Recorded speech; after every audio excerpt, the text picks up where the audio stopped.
yet come?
Good afternoon, and welcome to this session on women in medicine.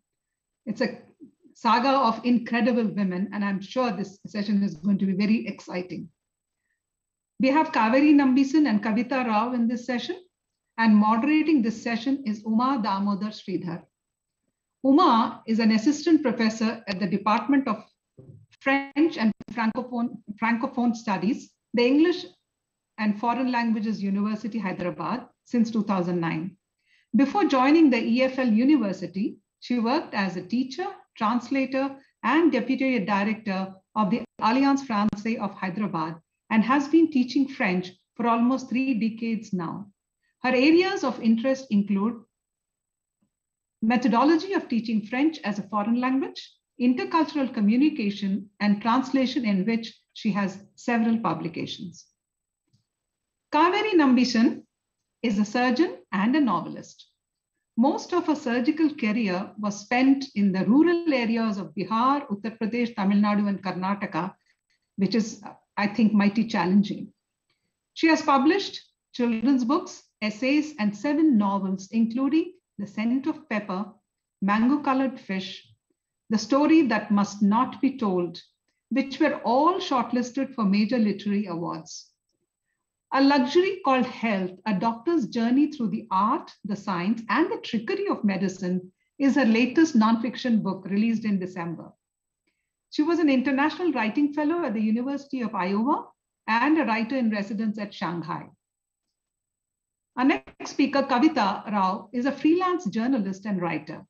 She has taught journalism at several colleges, including at the Indian Institute of Journalism and New Media in Bangalore, Sophia College in Mumbai, and the Times College of Journalism in Mumbai. She has been a speaker at numerous Lit Fests, including the Times Lit Fest in Bengaluru, the Tata Lit Fest in Mumbai, and the Kasauli Lit Fest. Lady Doctors, The Untold Stories of India's First Women in Medicine is her most recent book. I'll tell a little bit about the books. Kavery's book is titled A Luxury Called Health, A Doctor's Journey Through the Art, the Science, and the Trickery of Medicine. Here, Kavery the writer writes about Kavery the doctor. She draws upon her experiences as a surgeon in rural and small town India to give us the finest book published on health, illness, and medical practice in India. It includes unforgettable patient stories as well as fascinating anecdotes from medical history. Harshmander says that it makes a compelling case for equity and a strong public health system, which I fully agree is the need of the day. Kavitha's book is Lady Doctors, The Untold Stories of India's First Women in Medicine. She's filling a gap that has been long felt. These stories have to be documented and should inspire modern women. At a time when medicine is highly sought after career for Indian women, it is hard to imagine what it was like for the pioneers. The story of how firmly they were bound in the fetters of family, caste, and society, and how fiercely they fought to escape, needs to be told. In Lady Doctors, Kavitha Rao unearths the extraordinary stories of 6 women from the 1860s to the 1930s who defied the idea that they were unfit for medicine by virtue of their gender. In this book, legends like Anandibai Joshi, Rukmabai Raut, Kadambini Ganguly, Haimabati Sen are incredible and hugely inspiring. In truth, the compelling stories of these radical women have been erased from our textbooks and memories, except, of course, sometimes when we celebrate Women's Day as a tokenism, then they are remembered. Because histories have mostly been written by men and about men. Now let us listen to these authors who have documented inspirational accounts. Over to you, Uma. Thank you, Kinera. Good afternoon, friends. I'm very happy to be part of the session today with Kavitha Rao and Dr. Kavery Nambisan, who have given us 2 very interesting and thought-provoking books, Lady Doctors and a luxury called Health, Art, Science and Trickery of Medicine. Both books deal with the role of women in medicine, but actually the insights that they provide makes me realize that they actually transcend women's issues as such and touch upon very important aspects of medicine in general, the evolution of societal mores, public health, things that everyone is concerned with, actually. So Lady Doctor starts in the late 19th century and narrates the stories of the pioneering women doctors, as Kinara has already explained. And some of them are quite well known to many of us, Dr. Anandibai Joshi, Dr. Setulakshmi Reddy, but many others are not so well known and they did not get the recognition that they deserved in the country.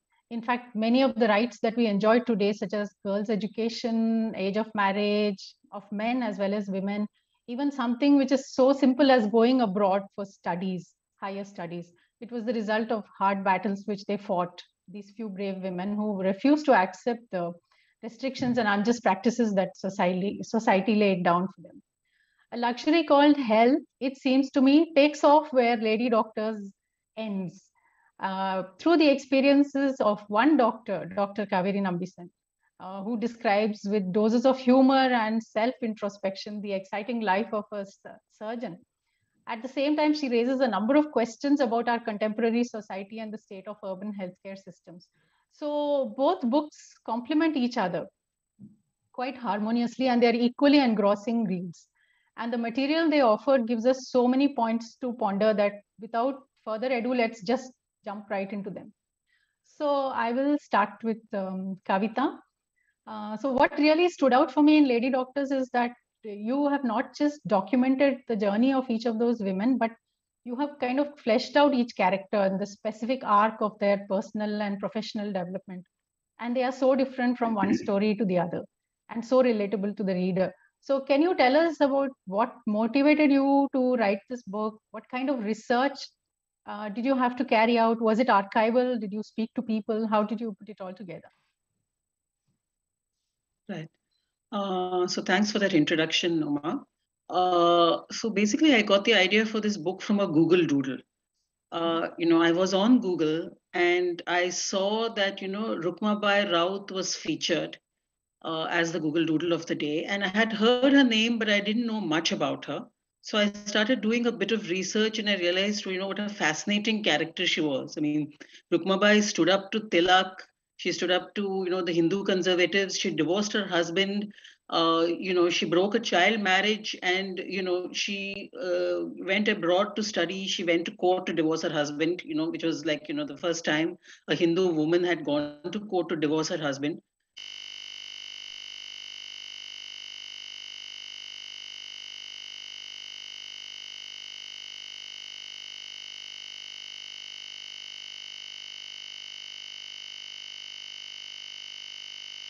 I also started reading about some other women doctors. They were all fascinating, and I wondered why we don't know anything about them, beyond their names and the fact that, a couple of accomplishments. We don't know about their lives and what they wrote, what they thought.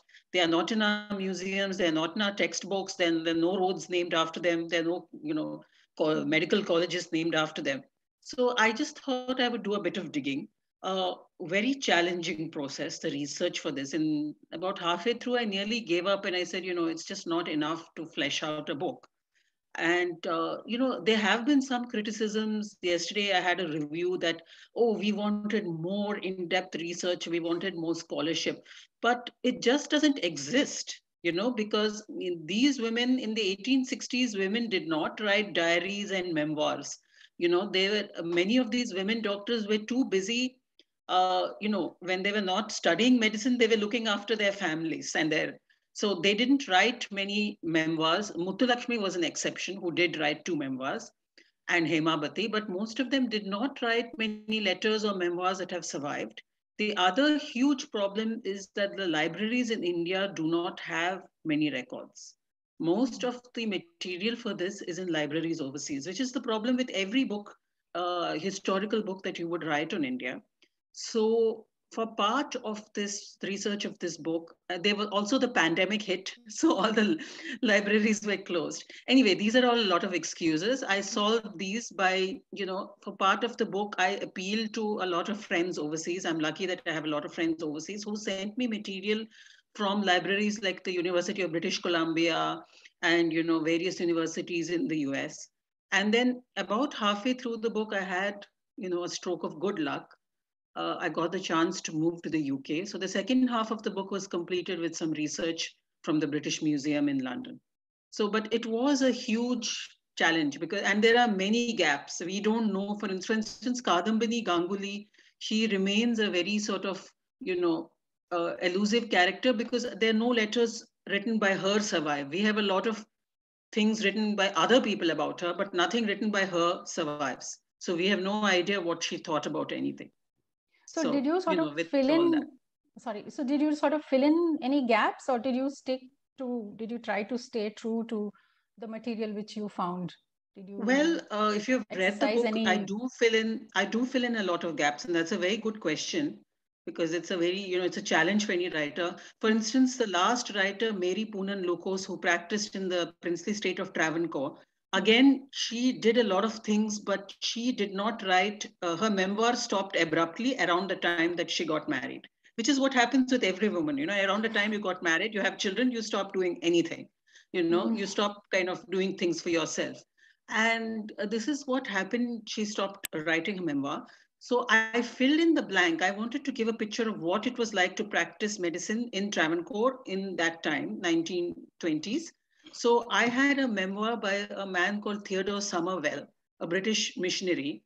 And I put in a bit from his memoir because, he would give an accurate, well, not completely accurate because she was a woman and she was an Indian, but some idea of what it was like to practice medicine in Travancore in the 1920s. So I put in from him. And I mean, I really had no choice because there are no, I could not find any other sources. I mean, I could be wrong. Maybe there are sources, but in my research, I couldn't unearth them. So I did fill in these gaps. Yeah, so yes. I think you did that for also one of the other doctors who has gone to UK. But I found it a very interesting strategy because when you take somebody else's account of the same period, of the same situation, it kind of corroborates with what the person is saying. So I found that a very good way to, well, fill in the gap if you want. I mean, it can never be fully accurate, but you do the best that you can. So and you kind of get a sense of the ambience of the period. True. Yeah. True. Yeah. Okay. Thank you. My next question is to Dr. Kavery. I see your book as a panoramic view of modern medicine. It is a mix of personal anecdotes of your experiences as a student in the UK, a bit of history of medicine, and also as a surgeon in various parts of India. You have worked really, I think, from north to south. You have covered quite a lot of places. And this is also your first non-fiction book, also a bit autobiographical, if I may say so, parts of it. So what inspired you to write this book? And also, I find that word trickery in your title, I find it very intriguing. I mean, it's not exactly the word one would want to use while describing yourself as a doctor. So what made you use that word in the title? Writing the book, I have been asked to write this book for a long time by different different publishers, but I was somehow reluctant to do it because I'm really a fiction writer. I'm comfortable telling stories, using my imagination. And to write nonfiction, although I have done articles, feels like work, and telling stories is a little different. Also, to speak, I mean, I didn't think my own life was interesting enough, to be made into a book. So it was over 10 years that I've been, more than 10 years, I've been asked to write this book. And finally, as I said, a moment of weakness, I suppose, I said, okay. And then after that, I had to sit and do the book. It was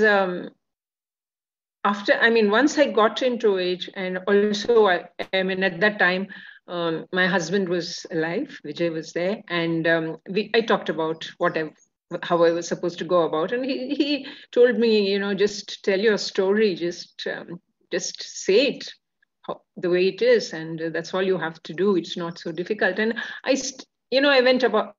started from there, and when you say, once I started, and I thought, let me start from my medical college years, and whatever. But I have tried, although, yes, it is autobiographical, but I would say it is more of a medical memoir, because I use my personal life where I feel it is necessary to show what my medical life is all about.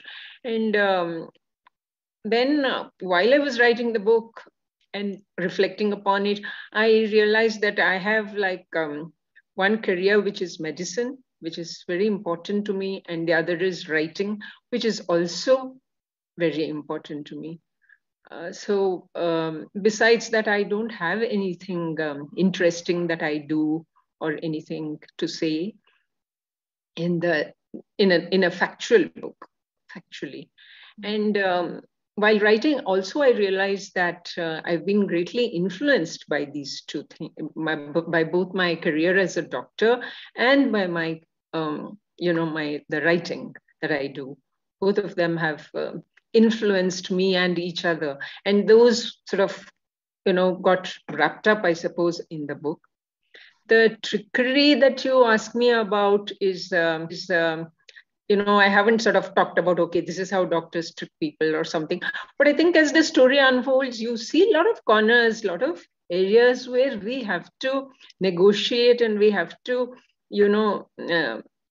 to sort of deal with not just the patient, but the relatives, the hospital team that you work with, and your own personal self, because there is this whole thing of how do you take your own triumph and your failures, because there is always failure too that goes side by side with success. And it's so easy to talk about success, but it is not so easy to talk about failure, or to look at it in a sort of with a direct gaze. And I was trying to do that. For me, writing the book was also and as I did it, I realized also, and I do passionately care about public health and what is happening in our country particularly, and the rest of the world.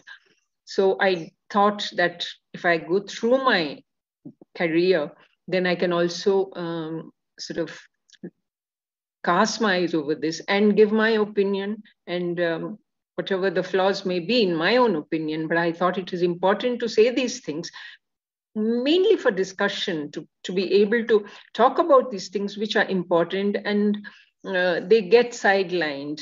I mean, even as doctors, when we meet and talk, we talk about our own professional expertise, or our academic skills, we do not talk about the need for public latrines or the potable water or how a septic tank works. I mean, we don't talk about these things, but in the end, they are very, very essential. So public health is also very essential. So I was trying I wasn't trying, but I was in that way, since I sort of more or less stayed on a sequence, but these are the things, this is what happened when I wrote the book, that I touched upon these subjects. Yeah, and I think that's really very interesting, because when I read your book, I realized that, somehow doctors, we feel their scope is restricted to just their field.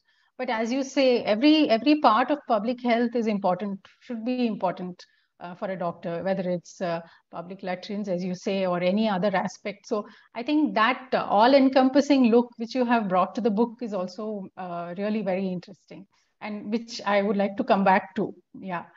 So I will move to Kavitha. I'm sorry, I have to do this juggling between the two of you. That's but absolutely fine. I will come to Kavitha now. So the first doctor, Anandibai Joshi, she was the first to go overseas actually for an education, and even to obtain admission in a medical college. And she graduated in 1886 against stiff opposition from her own community, country people, mostly the men. But also she had trouble getting admission in college in America. And what I found interesting was that the women abroad were facing the same issue in obtaining the right to medical education all around the same period. Like Anandibai Joshi went in 1886. So in UK, admissions for women were granted in around the same time in UK, sure. In the USA, and I checked up France. France is also the same. It's 1875. Right.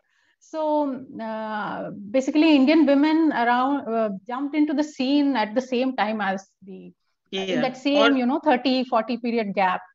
Yeah, around the same time or very shortly afterwards. You're right. So I was just wondering what is so special about that period? I mean, what is it, the politics of the day which made it possible for all these women to sort of, go for medical education? Was it the wars, the Crimean War? Was it Florence Nightingale, who started around the same time? Was she also a kind of inspiration for many of the American women? Actually, one of the little known facts that I unearthed during my research was that Florence Nightingale was completely against women doctors. I mean, you might think that she would be keen on women doctors, but she was not, at least in the early days. She actually thought that they would make mediocre doctors and they would make better nurses, because back then women were completely associated with nursing, with the caring qualities, nurturing, caring, looking after men, that kind of thing. And I don't think that has gone even today. So Florence actually, she spoke out very firmly against Elizabeth Blackwell, who was the first woman doctor to qualify in the US. And she said, she's just going to make, she's going to be like an apothecary, which is just like a pharmacist. But she seems to have changed her mind over the years. When Kadambini Ganguly was studying, Florence wrote a letter in her praise. So I guess, like many people, she possibly changed her mind. It's hard to say what prompted, a sudden influx of women in the 1860s, as you said. The first women in the US and in the UK began the later part of 19th century. Yes, I think one factor was the fact that at the time so many women were going through childbirth attended by men. Or attended at the most by women midwives, and, went through so many diseases with male doctors. And in many cases, for instance, in the Victorian age, women were reluctant to see male doctors. And so they would just not go to a doctor at all and try to, self-medicate and end up dying or seriously injured. And that was the motivation behind Elizabeth Blackwell's, trying to become a doctor. And there was a lot of opposition to her. And I think that was one motivating factor. And certainly in India, what motivated Anandibai was the exact same thing. Women would not go to male doctors. especially women who were, effectively in parda, who, even Hindu women were in parda at that time, Yeah, who would not that's leave the really house. amazing to read about Yeah. that. And she says very clearly in her, many speeches that I want to help, the women in India who are dying because of lack of medical care and, a sort of very sort of male doctors who would not kind of listen to them or take them seriously. So, which is why I think the initial women doctors, they were confined to childbirth and, issues of childbirth, because that seemed to be the logical thing for them to start with. And it took a while for them to kind of penetrate other areas of medicine, And with Anandibai Joshi, it's really very remarkable the way she goes up to the community and then, states her case as to why she should be allowed to go abroad. Whereas it's the first time a Hindu upper caste woman actually came out of the house. So not only she came True. out of the house to face the men, but she also wanted to go abroad. So it was like a Correct. double whammy at Correct. the same time. Yes. And as we know, she had the support of her husband, but that was a very double-edged sword, because her husband, Gopal Rao Joshi, was an abusive husband, very controlling, and he wanted her to study. He wanted her to become a woman doctor, but at the same time, when she did become a woman doctor, he didn't like all the attention she got and tried to control her in many ways, which is, I think, the situation throughout the book. You can go thus far, but you can't go any further. You can't have your own opinions. You can't make your own speeches. So Anandi Bhai, I mean, like I say in the book, I call her the good wife, because she had a tightrope. And that is not to insinuate that, she was not a complicated character. She was just a traditional wife. She wasn't. She had a tightrope to walk, because on one hand, she had the conservatives who were very against. She was the first. So she was like, she had to kind of break the ground. Yeah. And she had the conservatives and, telling her that this is how you must be and this is how you must dress, and you must not kind of, give up your religion. On the other hand, she had immense pressure in the US to convert to Christianity, to change her way of dress, to, a lot. She had to fight a lot of Orientalism in the US, where they imagined that, every Hindu was like, kind of inferior to the Christian sort of method of education. Yeah. So she had a tightrope to walk, and it was difficult for her. It's a Yeah. real pity that she passed away very so early, before she could practice, because I do believe that if she had lived longer, I think we might have seen that she had developed her own voice and her own thoughts on many things, because she was very young when she died. She was only 22. Yes, so tragic actually.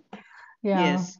So, Dr. Kavery, at one point in your book, I mean, going by the same, resistance theory of, women facing resistance to do medicine, but also I was just wondering, at one point in your book, you say that surgery is a gender territory and comes with unspoken tensions for women, some imagined, others real. So it's, I think it's something which is reflected in your book also, the same point. So did you face any struggles yourself to become a surgeon? And as an extension of that question, even today, would you say that women, I mean, there is a bias against women not making good surgeons, or are the women encouraged, lady doctors in India, socially pressurized, to go towards certain specializations? Which are more women centric, say like gynecology or pediatry, or and leave the more physically demanding domains for the male colleagues? Is it something that you would like to? It's a very complex issue, because I think most girls of my generation who did medicine must have faced a certain amount of resistance when they set out even to do medicine, like I did. And but it wasn't so difficult to fight that. I mean, it was, my parents did want me to have a good education, but they just felt that medicine probably was a very strenuous field. And there was this thing that, young girls going into medicine may not be such a good idea, because, you're working with boys and it's not so good for you, and, that type of thing. But I overcame that. And then, of course, my family encouraged me to do medicine. But when I decided that I wanted to be a surgeon, there was certainly resistance from everybody, including my father, particularly my father, who felt, oh no, this frail thing, already she loses a lot of sleep and all this, no, you can't do it. So he kept trying to tell me to take up pathology or something else. But I kept saying, no, this is what I want to do. And then he actually did go and speak to the surgeon with whom I was working, the professor of surgery, to tell him that please dissuade her. And he did try to dissuade me. And I was furious, when I found out that it was my father who had spoken to him. But well, I overcame that too. So these are certain things. But as a surgeon, by and large, I think I did not face much of prejudice personally. I would say most of it was because of my own diffidence in the way I had been brought up, and as a shy introvert, middle class conservative girl, and going to the UK, the whole westernized system, and I was always sort of the shrinking violet type of thing, even in the surgical team. And I would perform well in my exams, but I was probably not coming forward until one of my bosses pointed it out to me and said that you will not get anywhere as a surgeon if you don't step forward. So these are actually good things that happen sometimes when men point it out.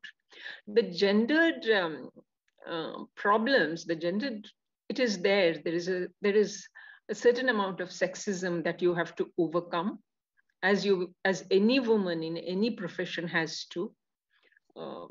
That is there, and I don't know what exactly it is like now, but I don't think it's all that easy.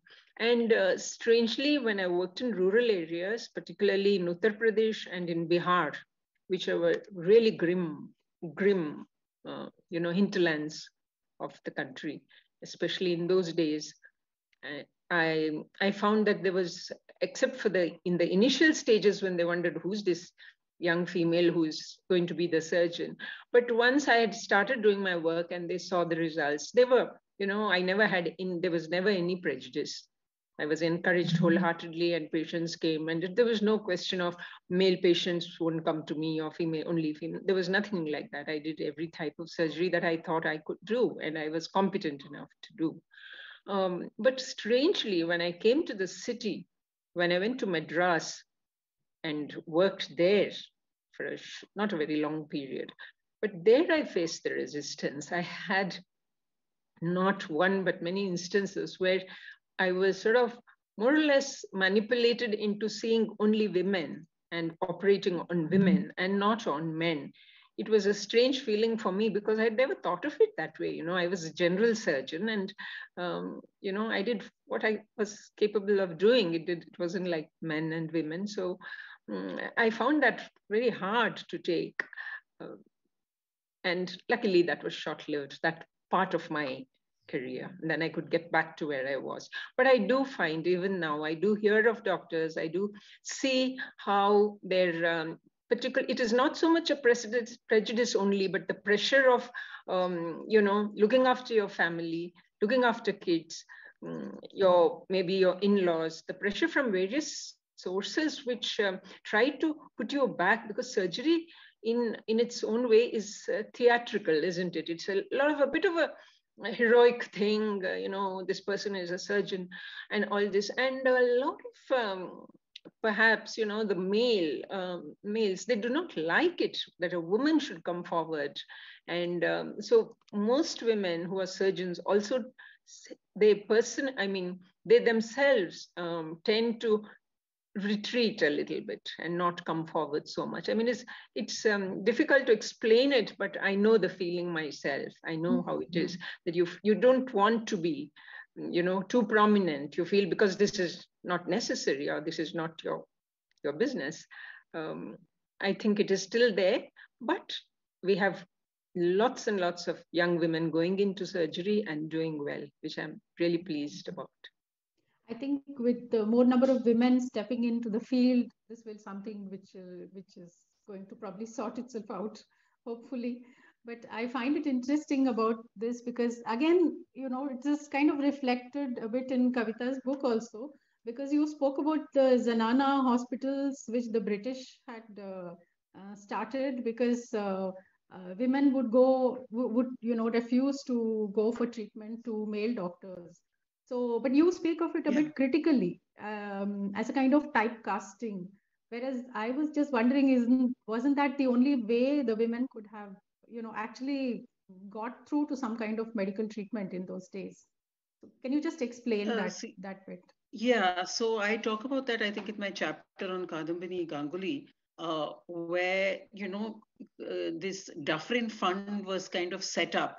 And, the initial kind of, it was set up on the presumption that it would, bring more, women doctors, to look after women in India and to help the cause of, women in India. But what it eventually kind of, it turned out to be was that they would bring only sort of British women doctors and European doctors who had no idea of the kind of, language or the culture operating in India. And, it was very sort of geared towards them, which is why Kadambini Ganguly, the only letter we have that survives of her is one in which she says Indian women doctors are not given any responsibility. We are just sort of, like midwives, or we are like kind of, like lower down the scale, assisting, either male European doctors or women European doctors. So she said Indian women doctors deserve to be given responsibility. And the only time she could get, when she finally was given this responsibility, it was because she left India and went to the University of Edinburgh and got a degree. And then she was kind of given some sort of grudging respect. So, so this whole sort of system was geared, it was very colonial in those days, it was geared towards serving as an employment for European doctors in any way. And it was only with Kadambini's, efforts and the efforts of Hemabati Sen that Indian women doctors kind of sort of penetrated this sort of system. So, does that answer your question? Have I answered your question? Yeah, sort of. Yeah. Or have I not? Yeah, no, I was thinking that, it is sort of to encourage employment for the British women. But at the same time, it may have given the Indian, woman patient, the patients, opportunity to actually get to medical treatment, because before that they were not going actually for treatment. Yes, it was a double-edged sword. But as I say, this whole assumption that Indian women, all of them would not go to male doctors, also sort of restricted this whole system. It was like, yes, we will kind of, we will sort of put all the women in one sort of category like a zenana. And, for all their gynecological problems, we will provide these women doctors. And as I say in my chapter on Hemabati Sen, a lot of the rural women doctors were very poorly educated. It was assumed that, science was for men, and, Western science, and, well, I don't even want to call it Western science. It was science.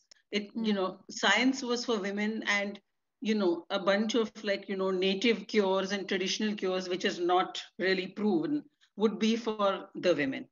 I talk about that in my chapter on Hemabati Sen. So, they educated a lot of women rather poorly. And again, I mean, there are the benefits of this and also the downsides. The benefits were that these women went, unlike, the more highly educated Europeans, these women were willing to go into rural areas, and work in the rural areas, much as Dr. Kavery is doing.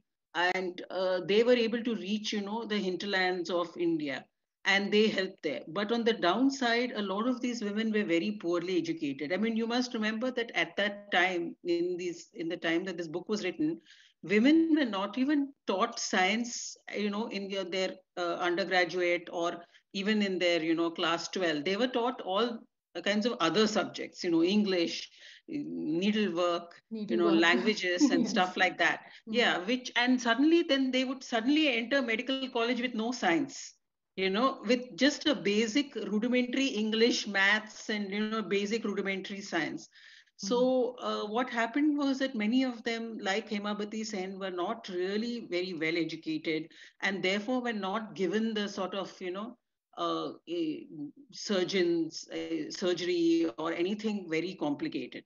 They were confined to, like native cures and things like that, that kind of thing. But it changed towards the latter half of the book when Dr. Muthulakshmi Reddy and Dr. Mary Poonan Lokos came, because they were later in the 1920s. Then they kind of, had, were able to kind of enter other areas, and, they were very highly educated. Yes, yes, of course, yes.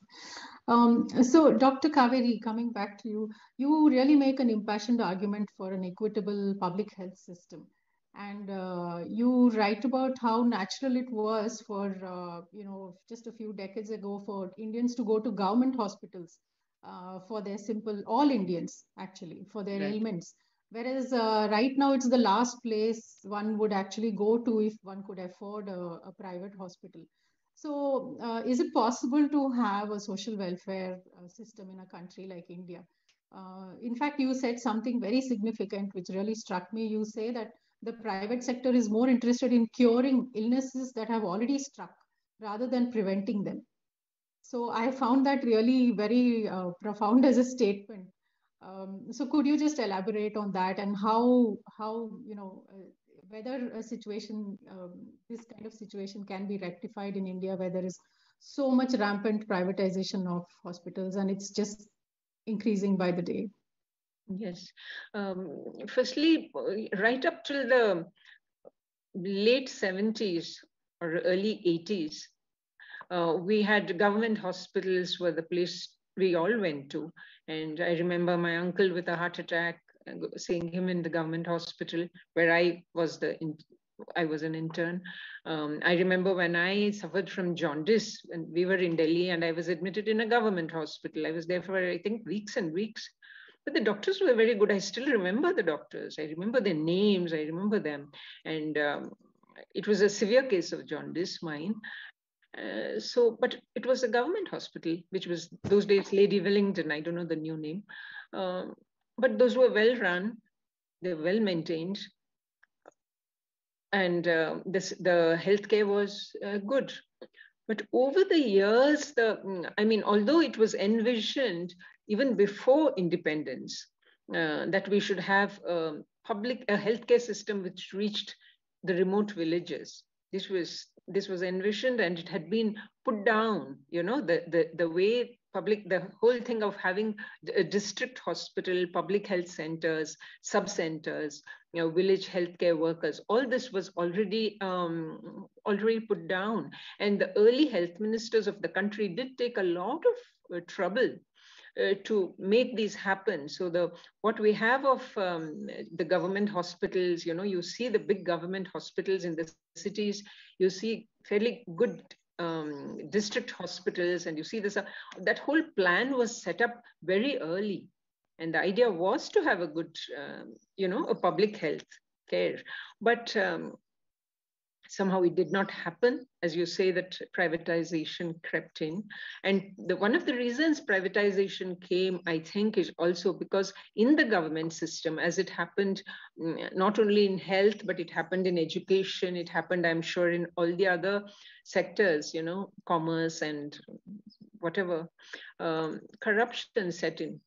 And there was corruption from the high levels, and it's seeped down. So even as an intern, I used to see how the medicines that were to be given free to patients in the government hospital were sold across the road in the medical shop. And it clearly said on it, government property, not for sale, And I remember being so shocked and talking about it sometimes to seniors, but it was something, I think those days, a lot of doctors probably thought this was just a one-off thing. I mean, people didn't, everybody was busy pursuing their own. Times were hard in other ways also. But public health is something we learn in medical college. We have a subject, the public health, community and public health. It is a major subject.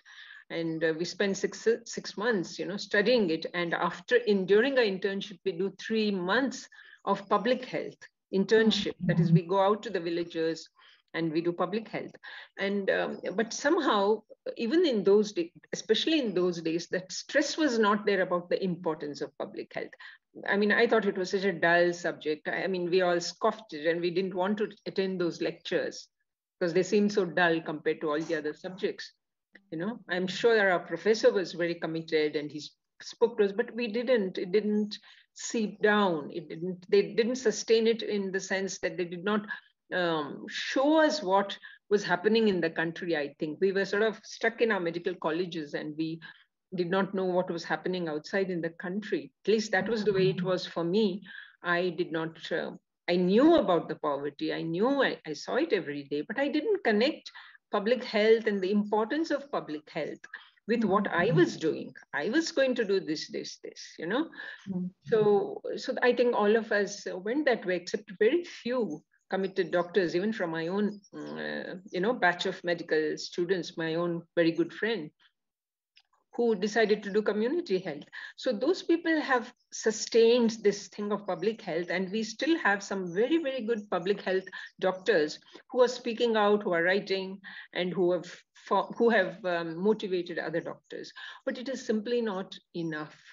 And when you say about having an equitable system, I really feel that why not?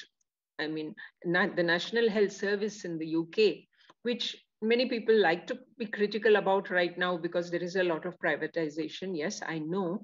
But it's the whole plan, the whole idea of this National Health Service. And even now, like I was talking to a nephew of my husband's the other day who's in London, and he was telling me that no, and he's come from the US, his wife and he have moved from the US to England. And they find it wonderful. They say, oh gosh, compared to what it was like in the US, this is wonderful. And he was telling me various things about how things go. It is true that if it is an operation or something that is not urgent, you might have to wait in the National Health Service in the UK. But the whole system. I was also interested in this concept of prevention rather than cure with respect to. Precisely, yes. This community and public health is actually, it used to be called preventive health, and we were taught about how you could prevent diseases by you following the very simple pattern, the simple things of keeping the hygiene, good nutrition, advising people on antenatal and postnatal health, childcare. The various things that go into public health are actually basic common sense of daily living. And what happens is when the more you're pushed into poverty, the more you are unable to do it. If you can't get clean drinking water, if you don't have toilets, if you don't have proper antenatal care, if the nutrition levels, as we see now among the children from disadvantaged backgrounds, is sliding very, very fast. Nobody is buying vegetables, for instance. And I spend lots and lots of my time in my clinic now trying to tell people why prevention is so much easier than getting sick and then coming to us and spending money. And I try to explain, and it takes some time, but they do understand how these things make a difference. But right now they say, where will I buy the vegetables? It is now 80 rupees a kilo. I can't afford it, So when we talk of equitable healthcare, I think society has to become equitable in so many other matters. But to me, the most important seem education and healthcare. Okay. These two seem to be the two really, I mean, there's no point calling ourselves a developing country if we are not developing here. And we are, moving backwards in that sense. Although we have, in health, we have real fantastic hospitals and doctors, and hats off to the work they do, which we all personally benefit from, those of us who can afford it. But, until we are able to address this particular point, one is being affordable when you have fallen sick. And the other very important thing is to put more stress on prevention.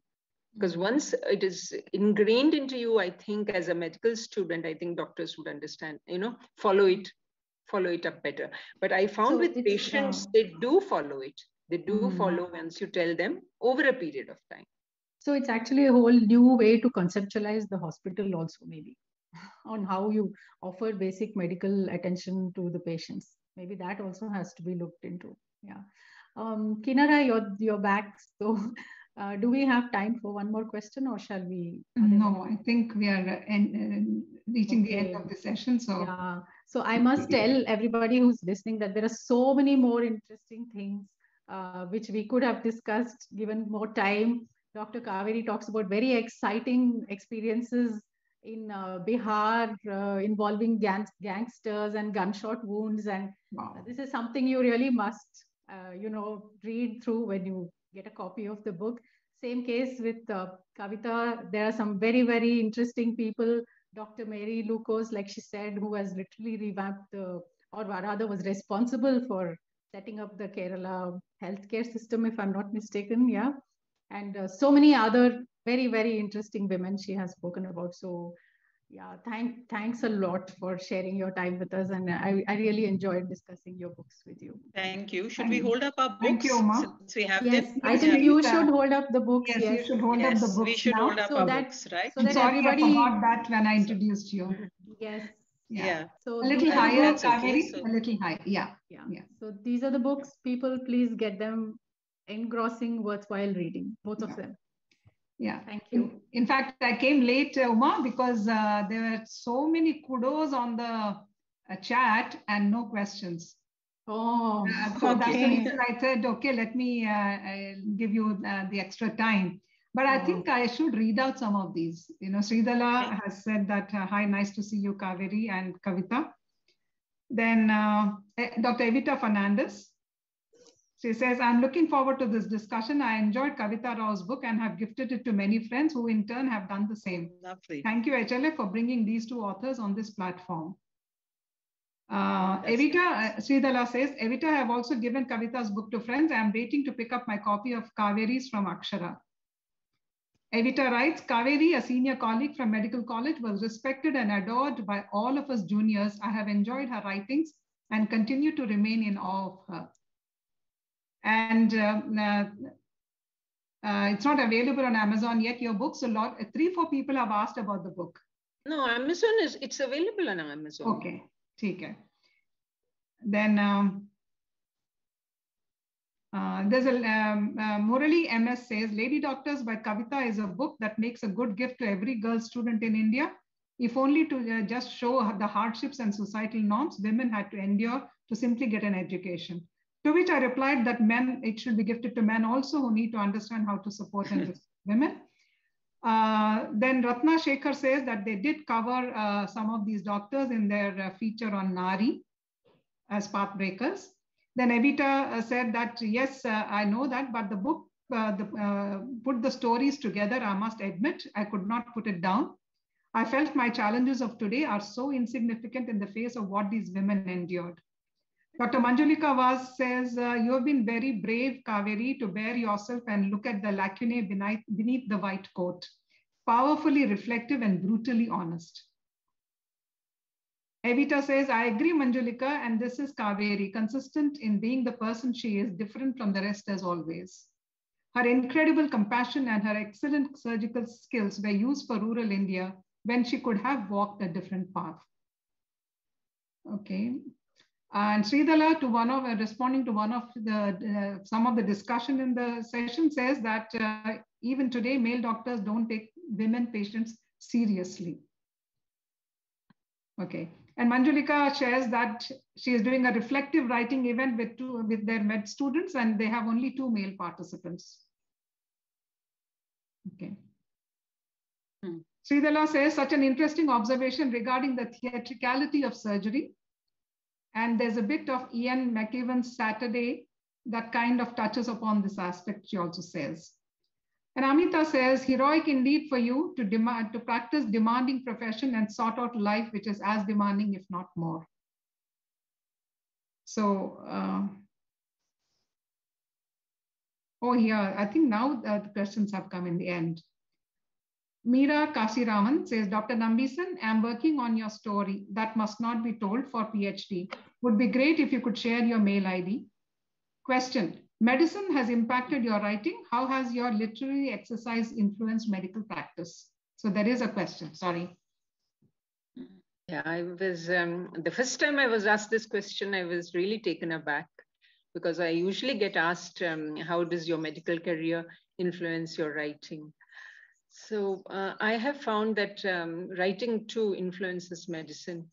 Once I started writing, I realized how there is a sense of, at least it took me some time to realize, hear my own voice, that I became comfortable in speaking my voice and not fudging for somebody else's voice, which happens without realizing. I think when you start writing, you're actually copying somebody.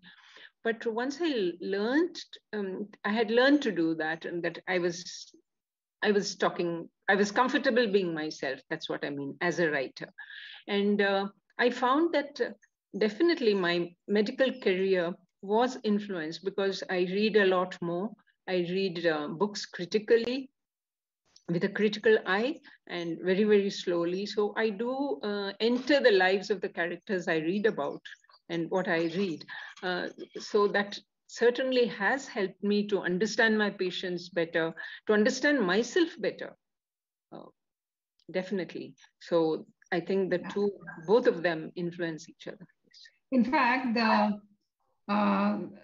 questions are coming now at 2:50 and 2:49. So I think I will have to end here, but there are a couple of questions still. I'm not sure I'll be able to ask you because all these questions came after the session time is over. Okay. And we have to close this session in preparation for the next session. It was incredible, as exciting as I thought it would be. We've got a glimpse of the incredible women that you are and the incredible women that Kavitha wrote about with such passion.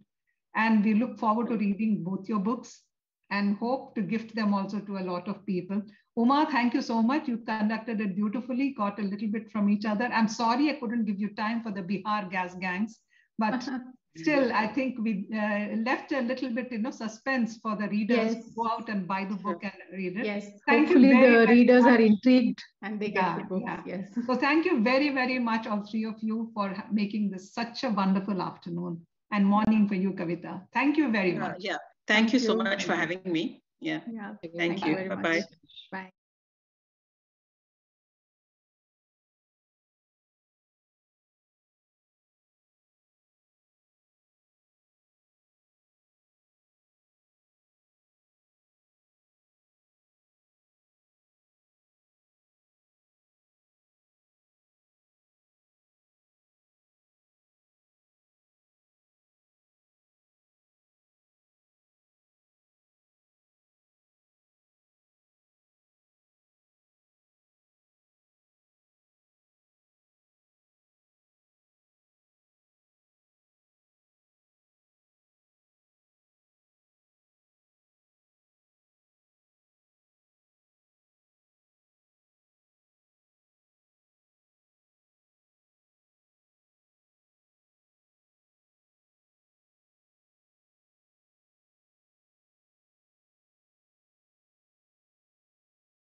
described citizen driven. All of us who have worked to bring this festival out are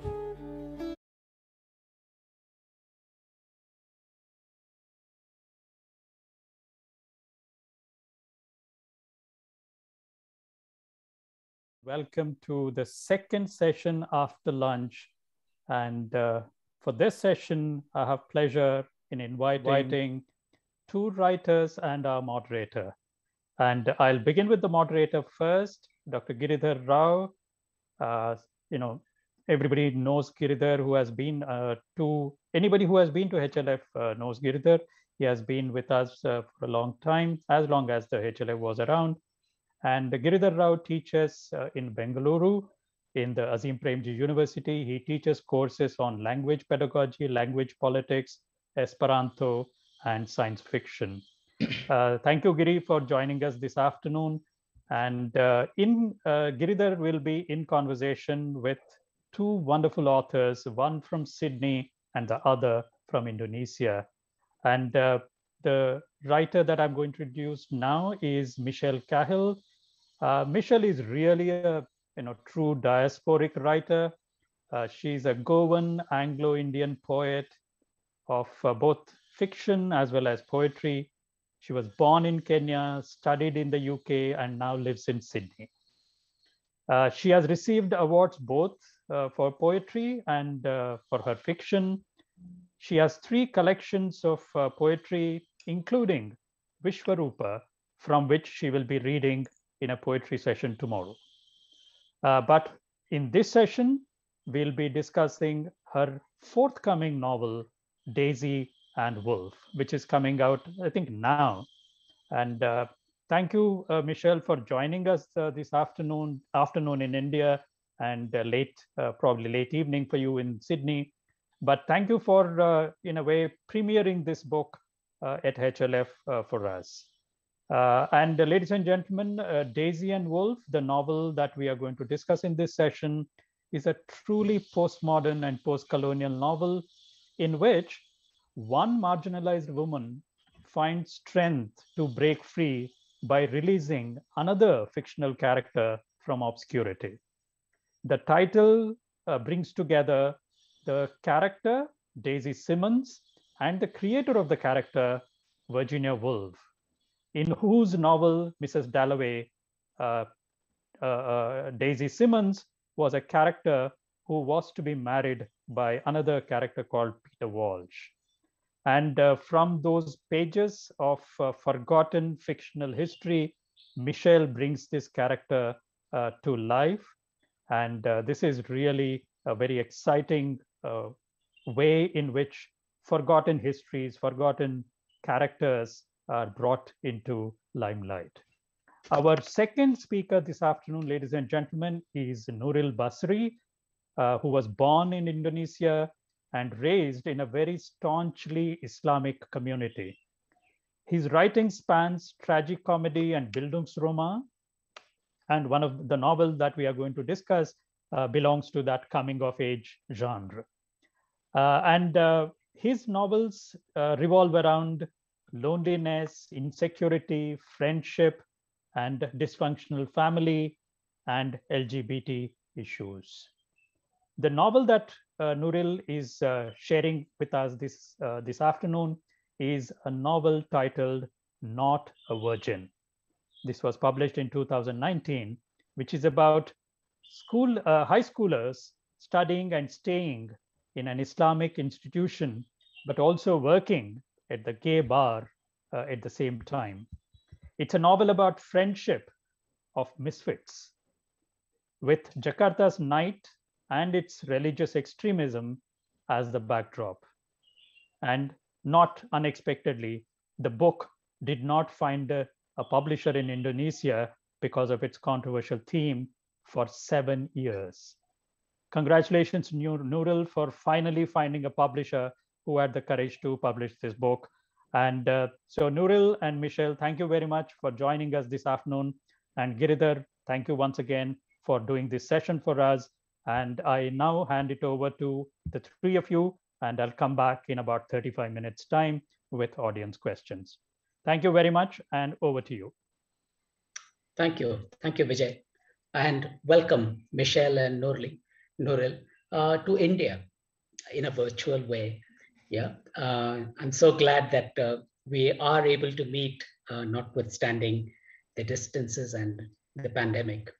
I thought, first of all, could you please show us the covers of the books, if you have them with you? Yep. As a Here you go. Just a moment.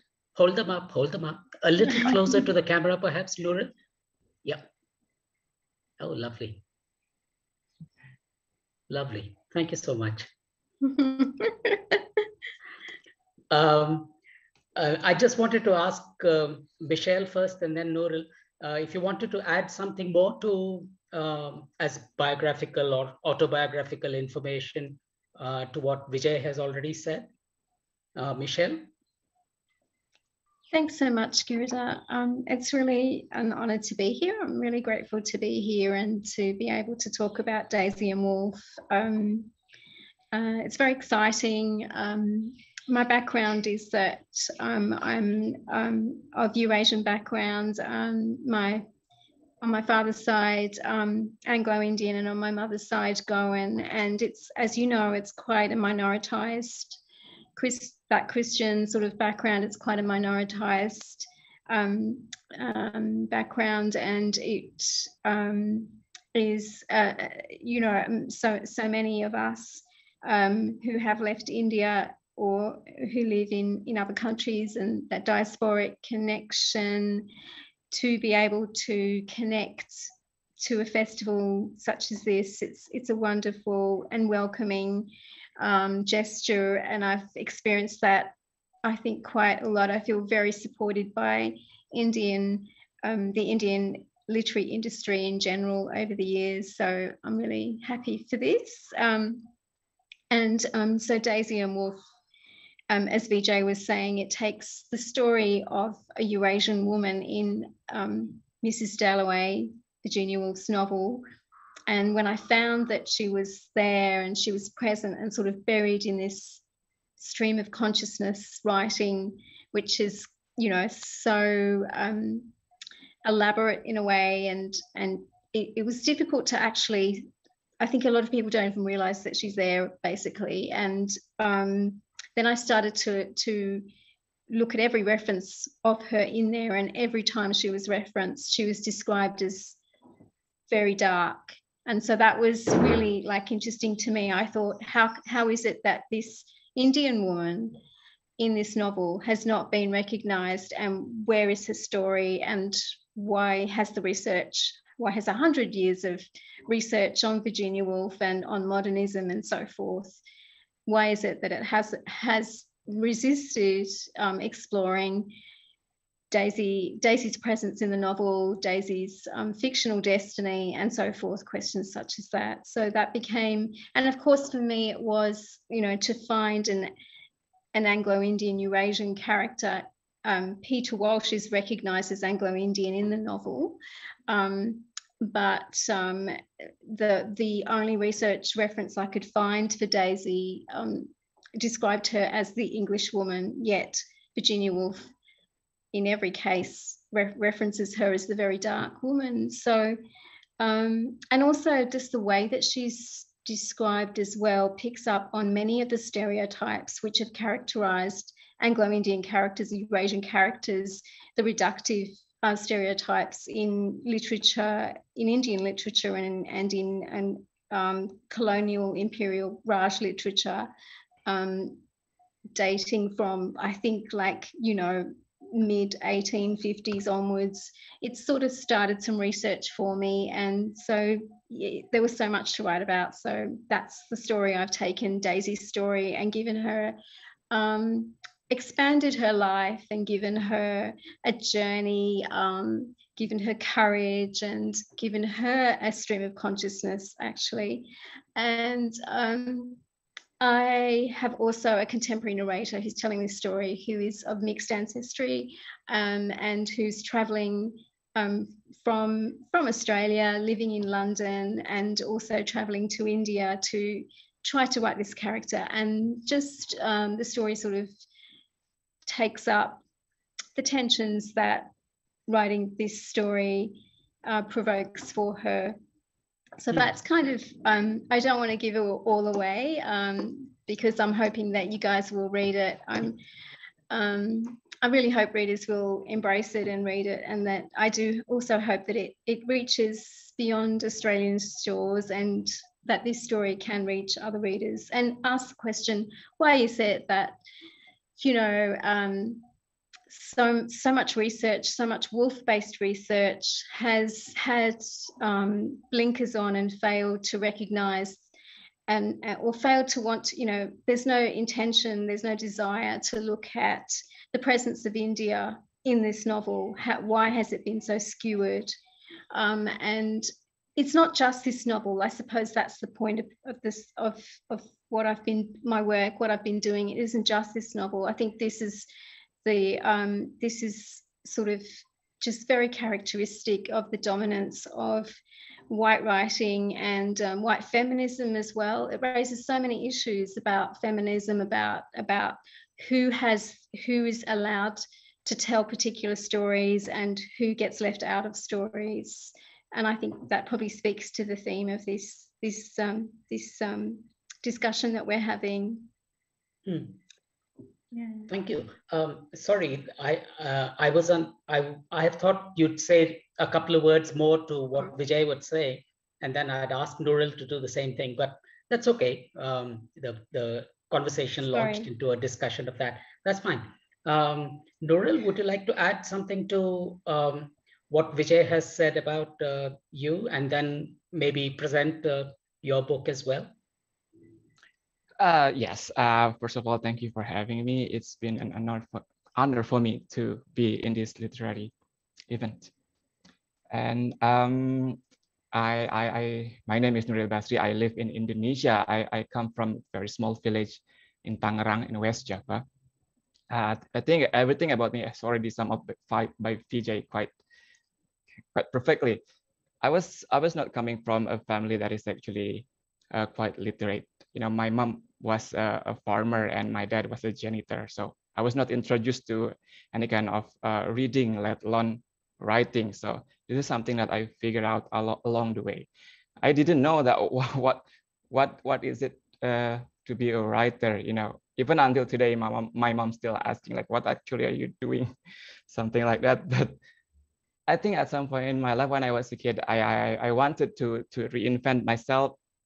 And I was the one to go to university because my mom said nobody go to the university from the village. So I went, and I had to work, and I think that's when finally I was in touch with writing scene. But that's not because from the university. It's because I was watching Sex and the City, and I thought the main character was a journalist, and it was quite impressive for me for her to actually writing something from her epiphany of life, you know, small thing that she met in daily, and then finally she turns it into writing.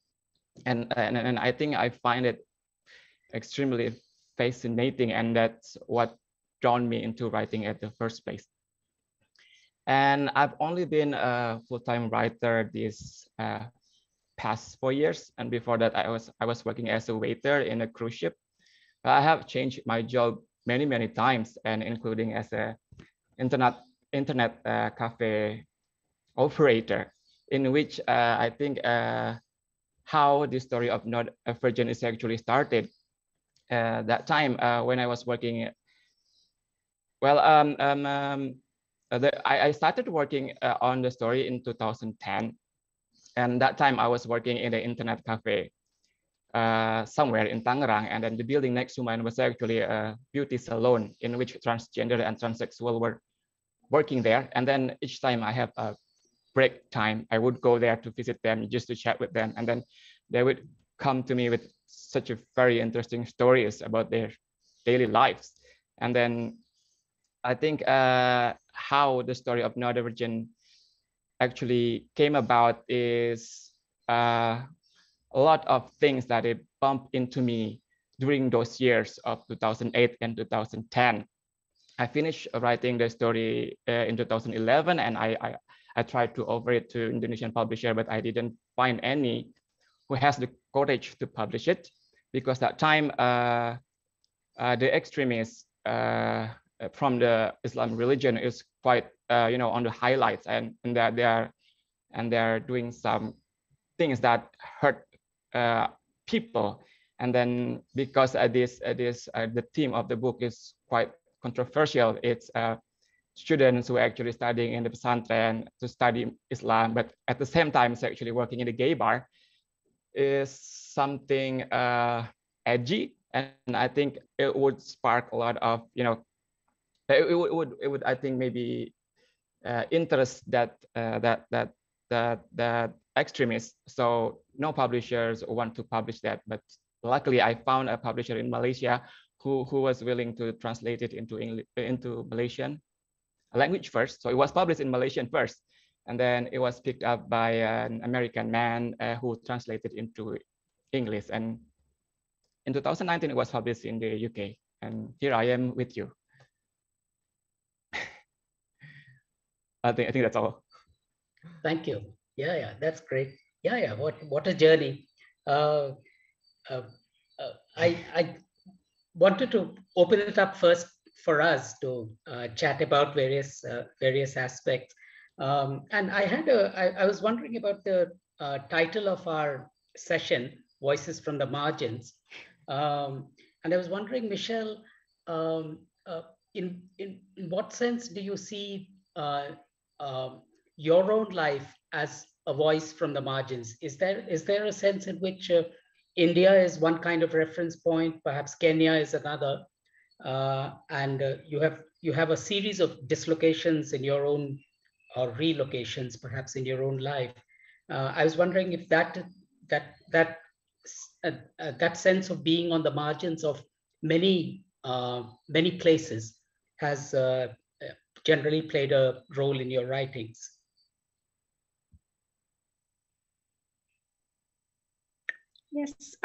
Yes, Giri, definitely.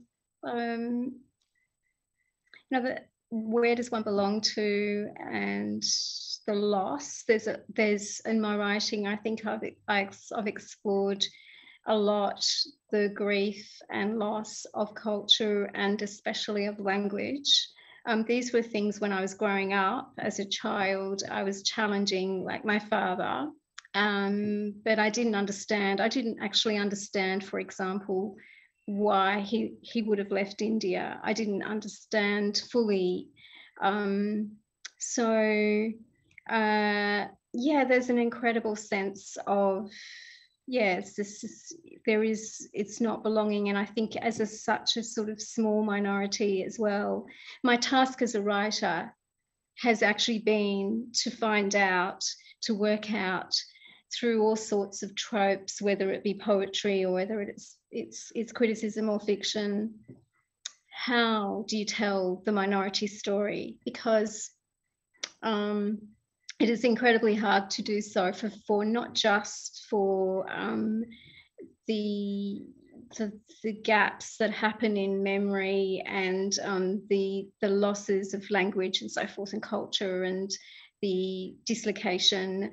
It's not just those gaps in time. It's actually also, how can you enter the canon? It's a huge thing. I think people think about white privilege. There's a lot of discussion around white privilege or racial privilege, but there's not very much examination of the concept of canonical privilege, and that's something that I'm really interested in. And how does one do it?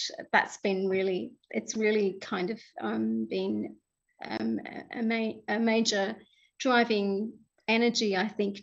I wouldn't necessarily say at a conscious level all the time, but it's kind of there in the back, if you know what I mean, in the background of what I've been doing as a writer, because there's a stubbornness as a writer. I do have a stubbornness. It's like, no, I think this story, it needs to be told, and I think it's the thing about writing is that it's commodified, and capitalism does that, and so does nationalism. So these coalitions of nationalism and capitalism, which you see that in India, you see that playing out in terms of, like, you know, the nationalistic drives that we've been seeing happening in India in the last couple of years, for example.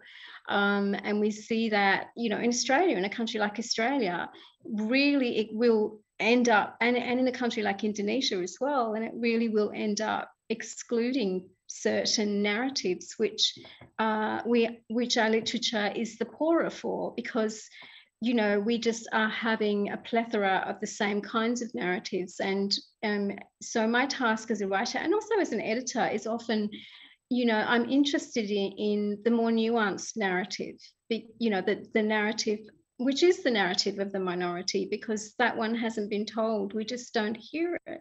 And that's what makes it so interesting, because it you know, for example, my story does touch on things which are associated with, in some ways, embarrassment, such as poverty, such as you know, that happens with dislocation. And I think I came to a point in my writing career where, or my writing, I shouldn't say career, but in my writing journey, where I was able to face things, and I needed to face them. I needed to be able to write the truth of my story, and the truth of what I wanted to have in the Daisy, a vehicle to say, okay, here is the truth of our people, the Anglo-Indians and the Eurasians, who were, you know, 4% of the Indians in Australia, for example, are identified as Anglo-Indians.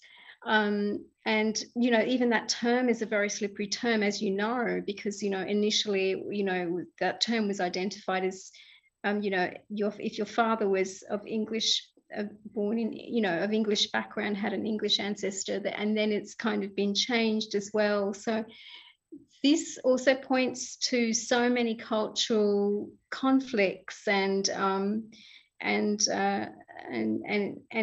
yeah, it points to issues around power and domination, that where literature can be a force, an ethical force, in terms of, you know, opposing those kinds of dynamics of power and so forth. So yeah, I think there's lots of things in the story that do reflect on that. And to come back to your question, sorry, it's a bit long-winded, but yeah, I think that's what it means for me. I've always been extremely happy when any Indian publisher has published my work, or when I've been in any Indian journal. I was mentioning to Vijay Kumar, I think Indian News published an essay, interview with me some years ago, and it just feels like, yes, I feel like, okay, I don't speak the language. I've been,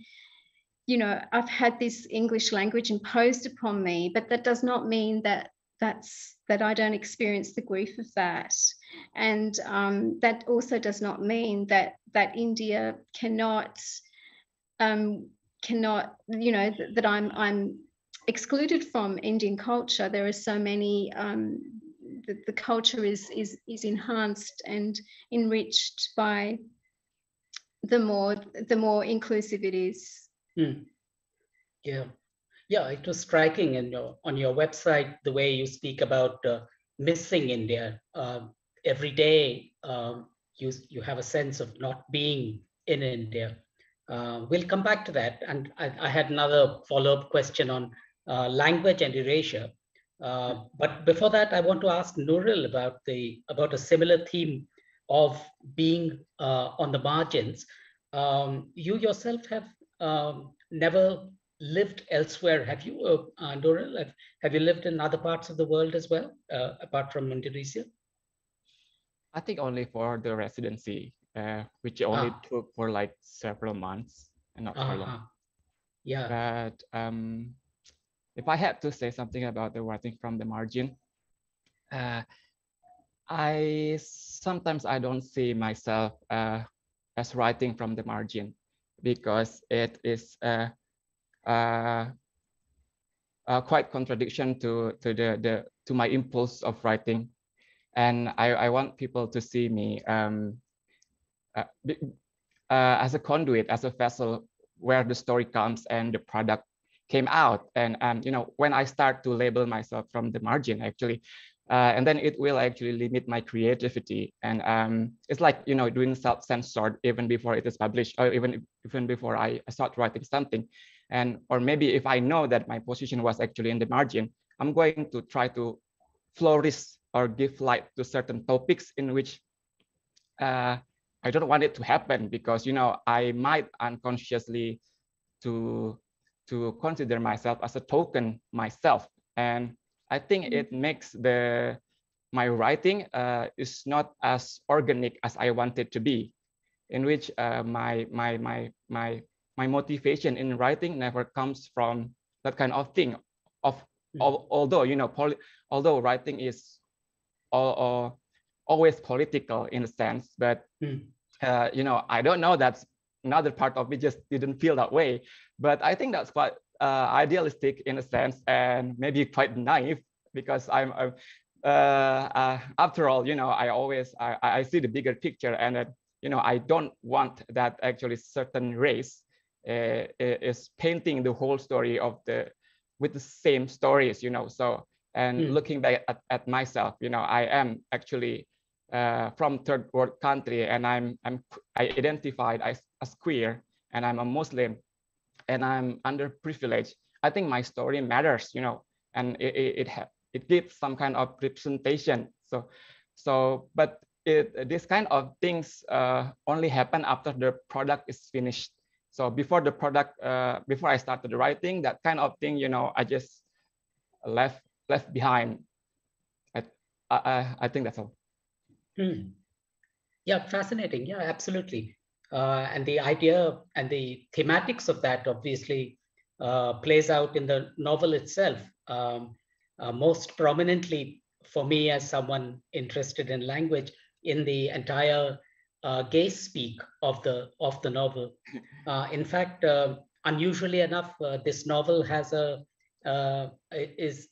has an essay afterwards by the translator, the English translator, McGlynn, right? Yes. McGlynn, John McGlynn. Yes.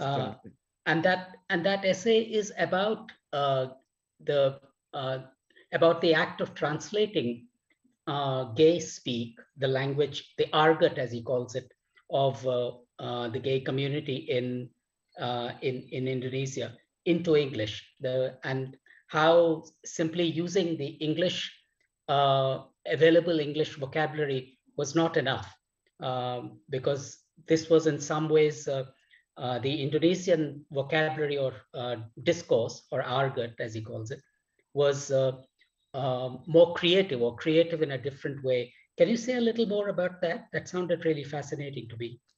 Yes. When I told you that I was working in the and then I have a conversation, a lot of interaction with the transgender and transsexual in the salon, you know, that's where I pick up the gay speak, the Salonese languages, which is, you know, and then I became very accustomed to it. And when I started writing that, to include that into story, I just felt that it was natural for that, because, you know, it goes along with the whole stories. And I think I want to make it as authentic as possible. And then John McGlynn did a very wonderful job. I think it was quite impressive, because you see, there is no English, how do you say it? Because there is no such kind of thing in English, and I mean in London maybe they have the gay speak that they call polary language, which is said, but it's very different, I think, to Indonesian gay speak that is depicted in the novel. So that's when John McGlynn said that I'm going to invent it, and which I said is quite brilliant, and I don't think that anybody can do that but him. So I was really happy about the result. Yes, a lot of the humor in the novel comes from that, And it's interesting that towards the end of the essay, he says, McLean says that even within Indonesia, the people not in the gay community will have to figure out, have to decipher what is being said, and that's no different from the English translator. What about the Malay translation that came first? Was there a similar creative translation of gay speak in that translation as well? Wow, I don't remember. It was actually published 2011 in Malaysia, and I remember, I remember that they kept it because Indonesian and Malaysian languages actually has similar the vocabularies, and I think that people who read that kind of, I don't know, I think we tweak something into translating the gay speak into a Malaysian language, but we keep the gay speak in the first place. So yeah,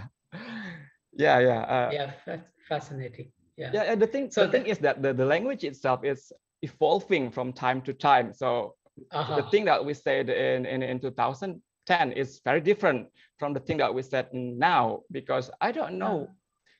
That is interesting aspect of that language, actually. Yeah. Yeah, I can imagine. Michelle, you must have had to invent, so to speak, a language for Dolly in your recreation of that past and that erasure, right? That you spoke about. What was that like? Sorry, do you mean Daisy? Like? Daisy. Yeah. A language for Daisy. Yes. So how did I? So I did read. I did a lot of reading and research. I wanted Daisy to have I wanted her to have as vibrant and as rich a voice as Clarissa Dalloway. And I initially started the novel with her voice, I think it's something like about stepping outside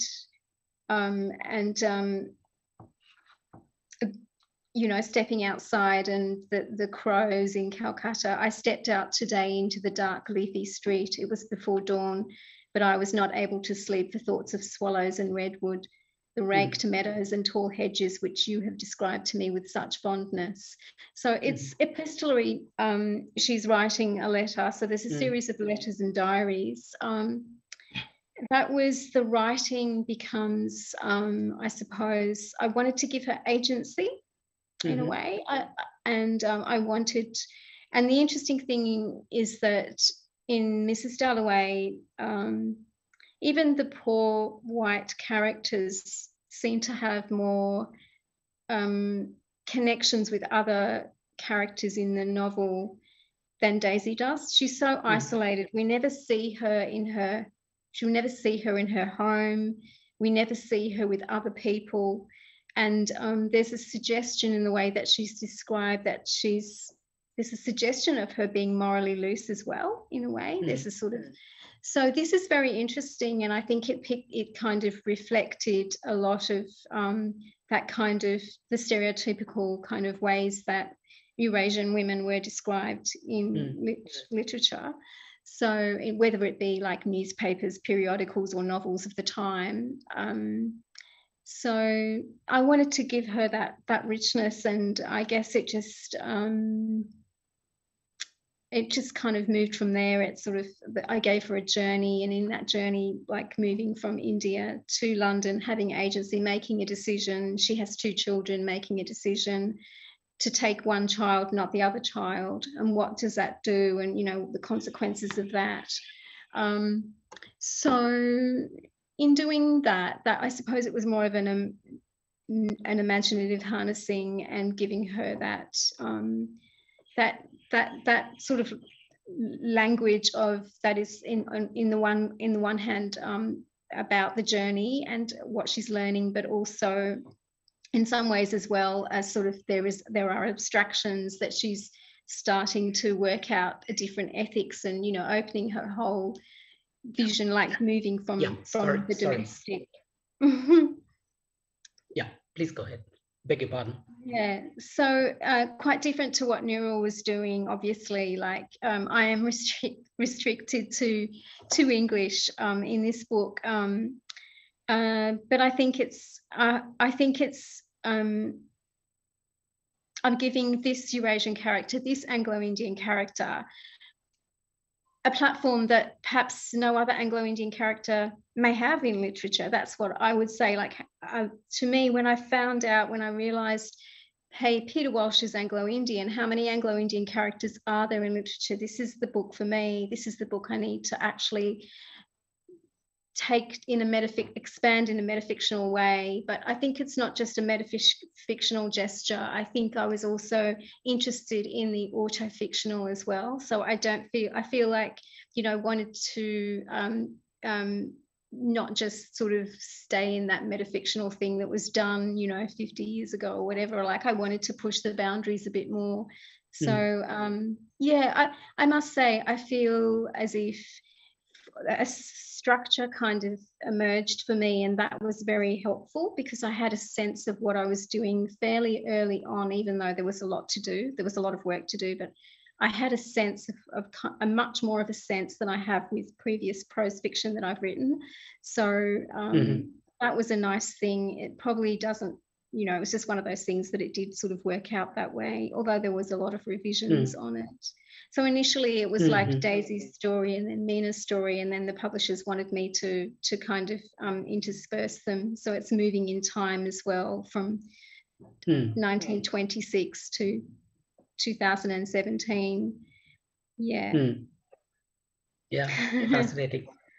Yeah, as we wind down the conversation, Vijay will be appearing soon. I wanted to come back to Nuril to ask him to share something, which was that he did say in the beginning that he was not from a literary books family. That wasn't the thing the family did, and that he had to more or less learn on the job, as it were, of how one becomes a writer. Nuril, who were your models? Who were your who were your mentors in this journey? Indonesian writers in translation, or did you read them in English? Did you read English novels as well? Whatever. I actually, you know, spent most of my times working. So I am actually not in the literary circle anywhere in Indonesia. I think up until recently, because I have so many times, but I was really hesitated to write because I know back in 2008, you know, the things that I bumped into me was writing that is kind of has literary sense in it, like, you know, flowery, and then the prose are quite, you know, euphemism and things like that. And I found that that kind of prose is not how my tongue would like to speak my story. So I didn't think that I'm a writer at that time, or I want to write. But up until one day I bumped into The Catcher in the Rye by J.D. Salinger. So I read that first in English, and, you know, and I fell in love with the prose and how it was very simple, and it was, you know, and so many and the character is quite neurotic in a way, and so many, you know, inside thought and not so many flower in it, but you know, because he keeps leaving blanks to actually let us, the reader, to interpret what is it about. And I think my biggest influence in prose way is actually J.D. Salinger. But recently I'm reading so many books by Chuck Palahniuk, and I think I'm Chuck Palahniuk at Fight Club, and I think it's going to affect my kind of prose or plot wise in the future. But yeah, I don't have any mentor. I'm just studying. Yes. Yeah, no, that's fascinating. Yeah, actually, I as I was reading the novel, I thought of Salinger too, but I thought, no, that's just a coincidence or something. Now that you mention it, how interesting, how interesting. How about you, Michelle? What was your journey, literary journey, like? So in relation to this particular novel, I did read again Jean Rhys. Obviously, I was looking closely at Wide Sargasso Sea, and also I must say I'm a great fan of J.M. Coetzee, especially the novel Foe. I love what he did in Foe and some of his other work as well. I love, I love the poetic intensity of the shorter novel. So I think it can be incredibly powerful. And of course, Woolf herself, this is not just pushing against Woolf. It's very much homage. I'm a huge fan of the exuberance of the language and obviously, she was an anti-imperialist. She was, in many ways, she was ahead of her time. She was breaking ground. I love the intensity and complexity of the whole Bloomsbury. It's almost like absorbing, like it's almost as if time stops and you could just continually be absorbed in that whole research of the Bloomsbury group of people. I just want that to be expanded for people of colour and, writers of colour. I want them to have part of that as well. Why should it just be for white people, and at that elite white people? So it was very interesting. I mean, also reading a lot of the letters, including of like Vanessa Bell, and to see, looking at it, it's fascinating to see their embedded racism. Actually, I came across some embedded racism in the correspondence between Vanessa Bell and Julian comes into my novel as well, and it's really harsh, like some of the things that he says, particularly about the Chinese but also about Indians. And I think these are things which, one of the things I've learned on my path with this novel is that the publishing industry itself is so invested in Bloomsbury and in Woolf as a commodity that there's a reluctance, and there's not a great deal of investment in research investment, but there's a reluctance to actually tackle some of these things, and they do need to be tackled because we just need to be able to look at what the racism has been and just explore that. And True. Yeah, absolutely. So thanks very much, both of you. You've problematized, opened up the idea of margin and center. Margins imply a center, and you have shown what a problematic idea that center is, full of all kinds of embedded assumptions about people and cultures. So thanks very much, and I'll hand it back to the studio, as they say. With Vijay will probably field some questions for us. Vijay? Yeah, thank you. There are comments, saying that how honest and how sincere, these young writers sound, and such thoughtful and engaging session. Are some of the comments that I see in the chat box. I just wanted to ask Michelle, where and how did you actually hit upon this idea? I'm sure that there must be some kind of an aha moment where you said, here is a theme, here is a character that I could work on. So yeah, you're right. Actually, there was an aha moment. I was reading the letters of Jean Rhys, and the rage. She was actually enraged about Bronte's treatment of the woman, the Caribbean woman in Jane Eyre. And she was enraged. There was a kind of a rage about it that she had not told that story correctly, and that sort of was what drove her to perfect her novel. That was really interesting, her letters. And then when I came across when I just came across Peter Walsh being described as Anglo-Indian, I was like, what? What? And then I sort of looked a bit more, and then I realized that Daisy was described in every time she's described as very dark.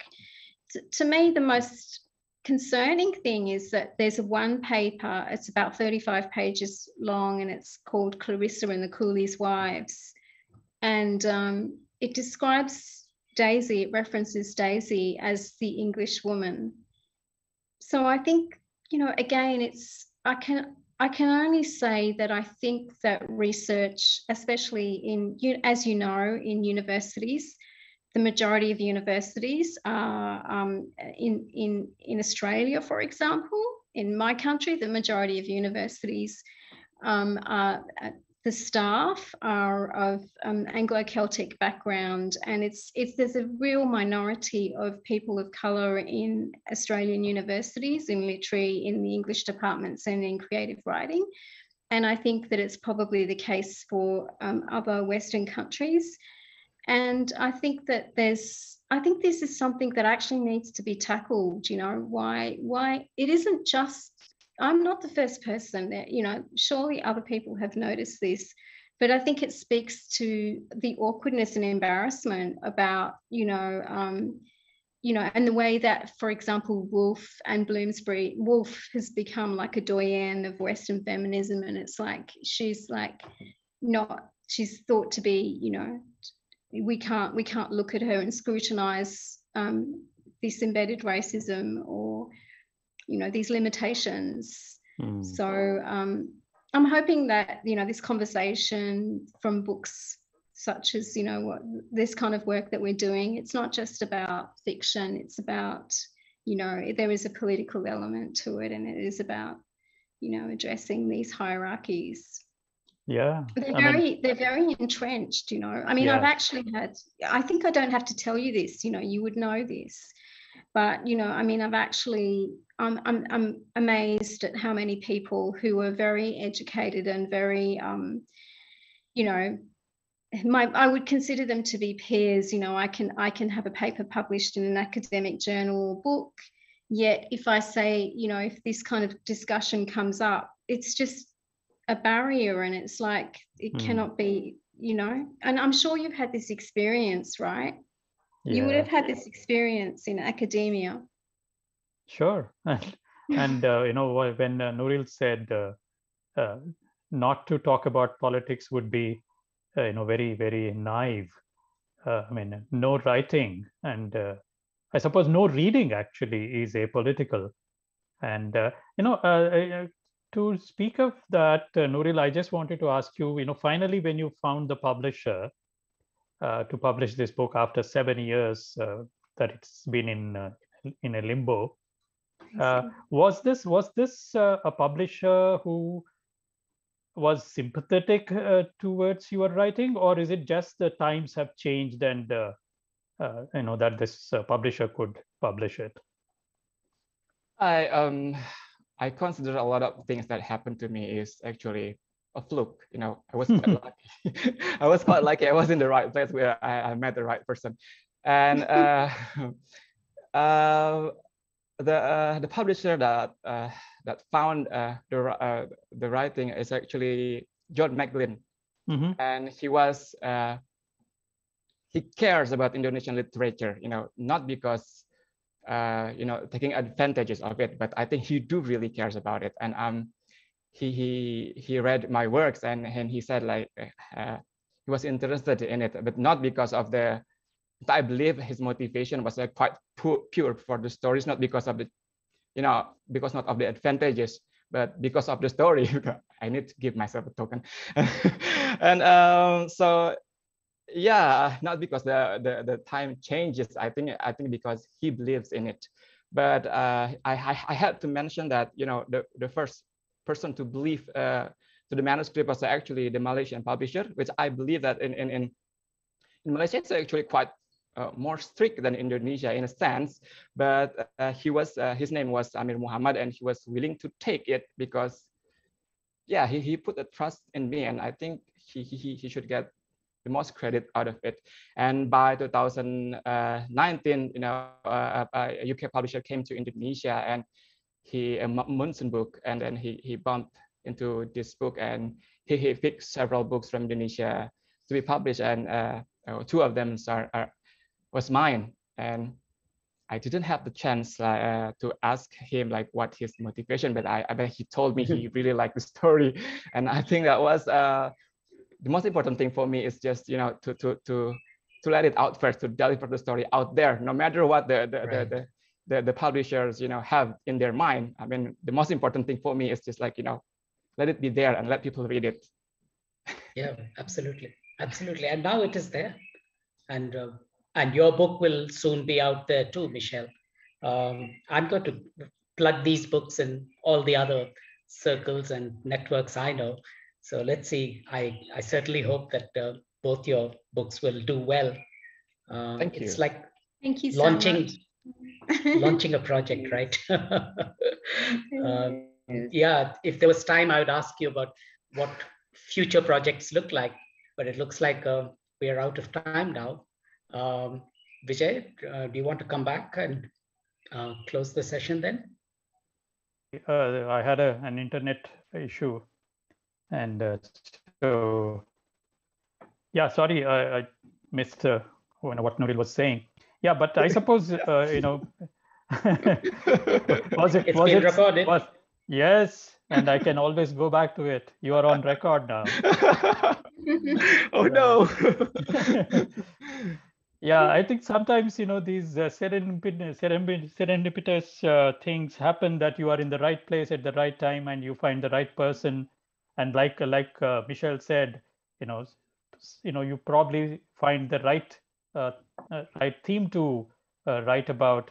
Sometimes all can happen, accidentally, incidentally, right?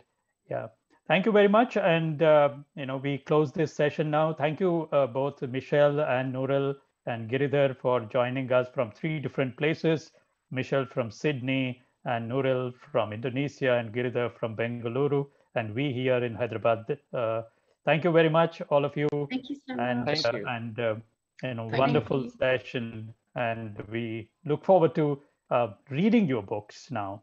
I know that I have the PDFs, but I have hadn't had the time to go through. I just flipped through in a way, if that is possible in a PDF. I did that before, but I was very excited by both these books, and I hope to catch up on that. Thank you very much.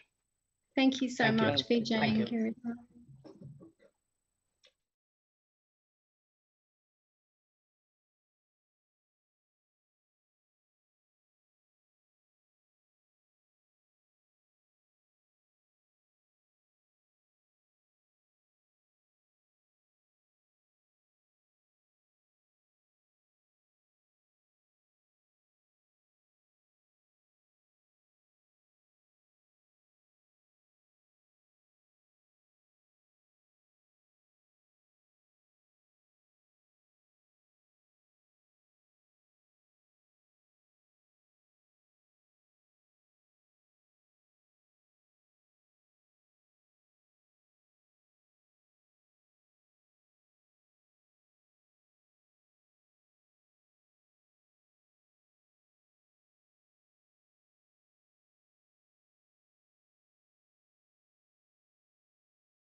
described citizen-driven.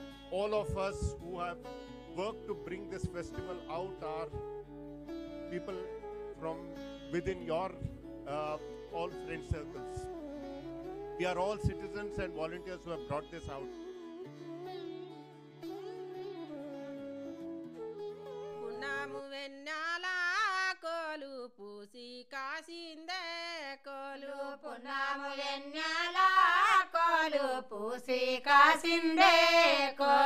నీరు నిమ్మల కింద గన్నెర్ల కింద వంగి పూలే రంగ కొంగందుతూనే వంగి పూలే రంగ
Good evening. Welcome to this session, which we call as Stage Talk, where an artist talks about what they do in their performances and in their and by explaining about them. The session is titled Birdsong by Birdsong. Ranjani Sivakumar is a classical musician whose music captures the audience's attention with its aesthetics, quality of voice, finely calibrated style, and a truthful expression. She has sung soulful melodies for films also, like Pelli Choopulu, Mental Madilo, Needi Nadi Oke Kadha, and Tippara Meesam. She engages with children musically by being a part of an outdoor camp called Castaway. She also teaches at the Jiddu Krishnamurti School, Shibumi, and Amar Chitra Katha. A former techie from TCS, she has had the opportunity to combine her software skills and music to work with Apple Music. Welcome, Ranjani. Thank you so about this session. Yeah, thank you. And now about this session. Ranjani has been inspired by Annie Lamott's book, Bird by Bird. She will present this music concert featuring songs and stories about birds. Birds have fascinated humans since time immemorial. Mythology and Indian iconography carry many references of birds. The flight of a bird, soaring free, implying freedom of thought and gay abandon, qualities they long for, sparks the human imagination. Spiritually too, birds have a significant role in the minds of sadhus and fakirs. As an artist and a seeker, birds are her gateway to a bigger canvas of imagining ideas, and she's going to tell us all about it. Ranjani, can you tell us a little bit more about this fascinating experience of yours? Thank you, Kinara. Thank you so much. Generally, when we present a musical concert, the premise is usually that of bhakti or devotion. now that canvas is beautiful as it is because it, it charts a lot of human emotions. But when we change the premise and then we're talking, the narrative is about birds. And I got this idea when I read Anne Lamott's book, Bird by Bird. Firstly, about the book itself, it is so amazing. I think it's a good book for anyone to read who wants to approach a problem. Basically, the book is reductionist in nature. So how do you, when you have a problem, be it math, be it that of writing, be it a simple project, or be it a musical concert, or anything, or you want to make a wonderful dish, you want to cook a wonderful dish, how do you reduce it to parts? And then how you sum up. So that is the whole idea of the book. Where do you start? How do you start? How do you sum up? What if you, are having a starting problem, etc. So the thought process of the book helped me sort of frame the concert. The concert itself is a dedication to birds, and like you, summarized, it's about how birds have been a part of mythology, have been a part of literature in so many ways. For some, like the Wright brothers, the flight of a bird is like, wow. And you have Icarus and Daedalus in the Greek mythology. And the whole story is about Daedalus' hubris. And here you have Tyagaraja, who says, Omkara Panjara Kirapura. So it is about the parrot and how it has a spiritual connotation. So birds have different connotations. And one very beautiful, another connotation that, or something that I've really loved is how Kabir sees a bird. So in one popular song of his, he says, Ud jayega hansa kela, jag darshan ka mela, jag darshan ka mela. In another, he says, Ghat ghat mein panchi baithta. So he says, the bird that sits and witnesses and the bird that sits and experiences are both the same. So he's talking about the observer and the one who actually participates, both being us. So philosophically, or just as a to free a caged imagination, the bird has been a big source of strength, power, and a very beautiful muse for so many. So this concert is about the bird being a muse for different composers in different ways. Some see it romantically, some spiritually. That's nice. It's a very nice premise that you have taken up, and I think it's interesting. What Ranjani has done is she has pre-recorded her concert because on Zoom live performance won't really have the same quality. So we are now going to play the video of her concerts. And then we come back to you.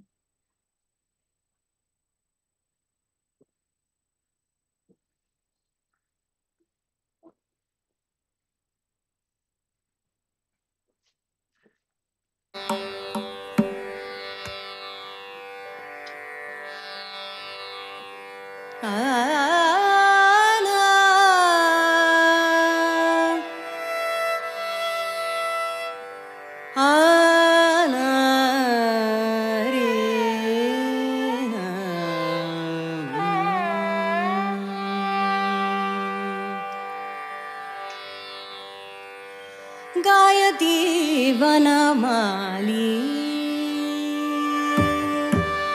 गायति वनमाली मधुरं गायति वनमाली गायति वनमाली मधुरं गायति वनमाली मधुरं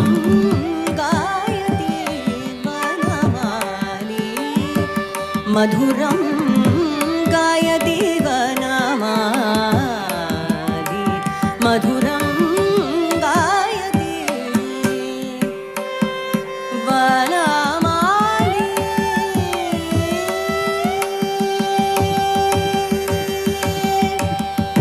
पूजित सुखविक खगमृग कुण्ड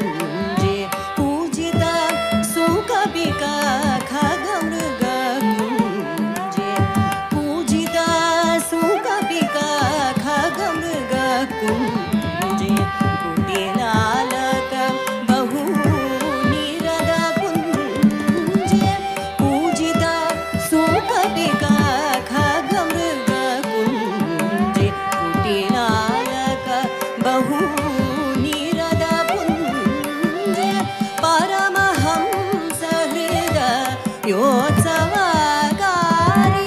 परमहंस हृदयोत्सवकारी परमहंस हृदयोत्सवकारी परमहंस हृदयोत्सवकारी परमहंस हृदयोत्सवकारी परमहंस हृदयोत्सवकारी परिपूरित मुरळीरवधारी परिपूरित मुरळीरवधारी परिपूरित मुरळीरवधारी गायति वनमाली मधुरं गायति वनमाली गायति वनमाली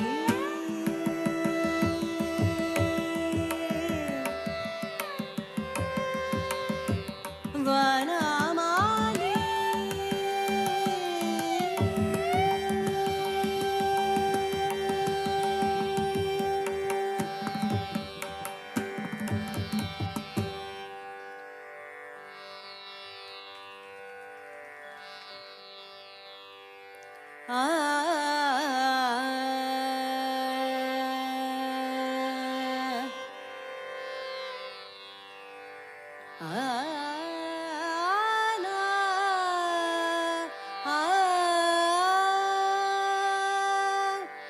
ಯತ್ತನ ಮಾಮರ ಯತ್ತನ ಮಾಮರ ಯತ್ತನ ಕೋಗಿಲೆ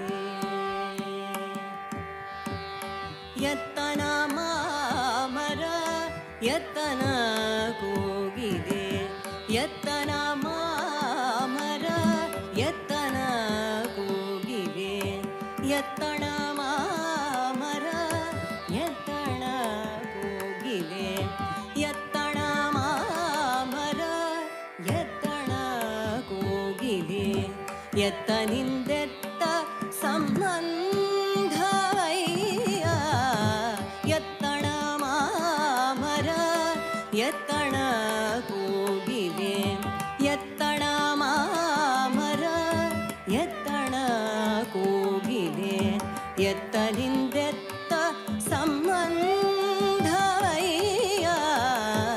ಎತ್ತಣ ಮಾಮರ ಎತ್ತಣ ಕೋಗಿದೆ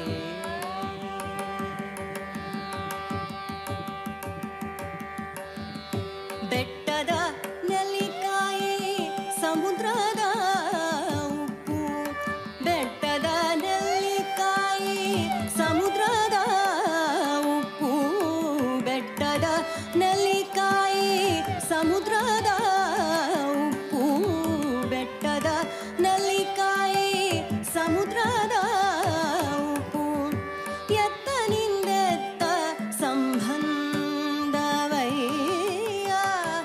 ಎತ್ತನಿಂದೆತ್ತ ಸಂಬಂಧವಯ್ಯ ಎತ್ತನಿಂದೆತ್ತ ಸಂಬಂಧವಯ್ಯ ಎತ್ತಣ ಮಾಮರ ಎತ್ತಣ ಕೋಗಿಲೆ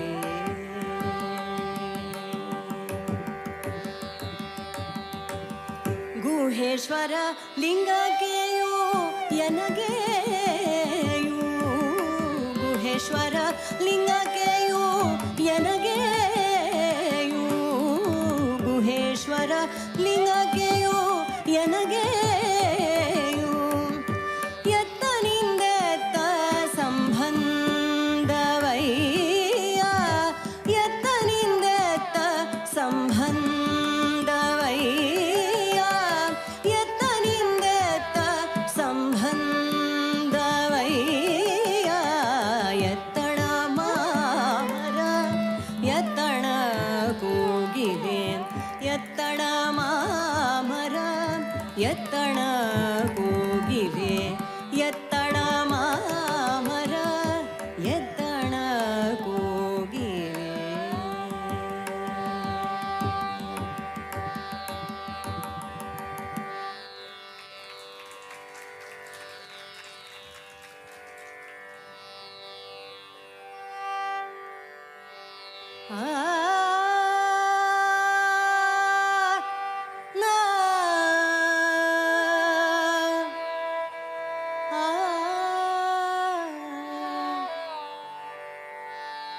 उड़ जाएगा उड़ जाएगा उड़ जाएगा उड़ जाएगा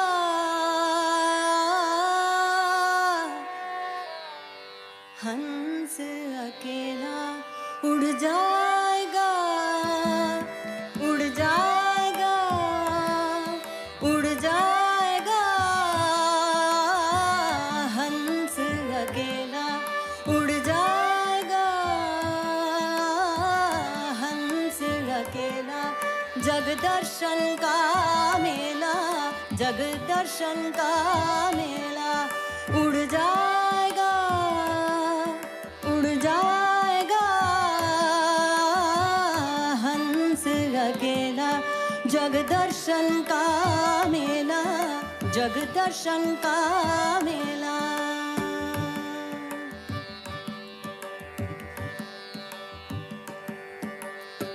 जैसे पात गिरे तरुवर के जैसे पात गिरे तरुवर के जैसे पात गिरे तरुवर के मिलना बहुत दुहेला जैसे पात गिरे तरुवर के मिलना बहुत दुहेला ना जानूं किधर गिरेगा ना जानूं किधर गिरेगा उड़ गया पवन का रेला उड़ जाएगा उड़ जाएगा उड़ जाएगा हंस अकेला जग दर्शन का मेला जग दर्शन का मेला जब होवे उमर पूरी जब होगे उमर पूरी जब छूटेगा हुकुम हुजूरी जब छूटेगा हुकुम हुजूरी जब छूटेगा हुकुम हुजूरी जम के दूत बड़े मजबूत जम के दूत बड़े मजबूत झम से पड़ा झमेला झम से पड़ा झमेला उड़ जाएगा उड़ जाएगा उड़ जाएगा हंस अकेला जग दर्शन का मेला जग दर्शन का मेला दास कबीर हर के गुण गावे दास कबीर हर के गुण गावे वाह हर को पार न पावे वाह हर को गुरु की कर गुरु जाएगा गुरु की करनी गुरु जाएगा गुरु की करनी गुरु जाएगा चेले की करनी चेला चेले की करनी चेला उड़ जाएगा उड़ जाएगा उड़ जाएगा हंस अकेला जग दर्शन का मेला जग दर्शन का मेला उड़ जाएगा उड़ जाएगा उड़ जाएगा हंस अकेला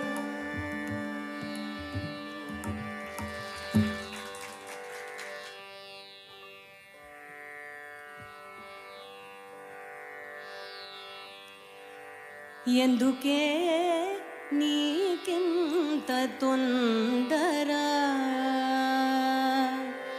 ఎందుకే నీకింత తొందర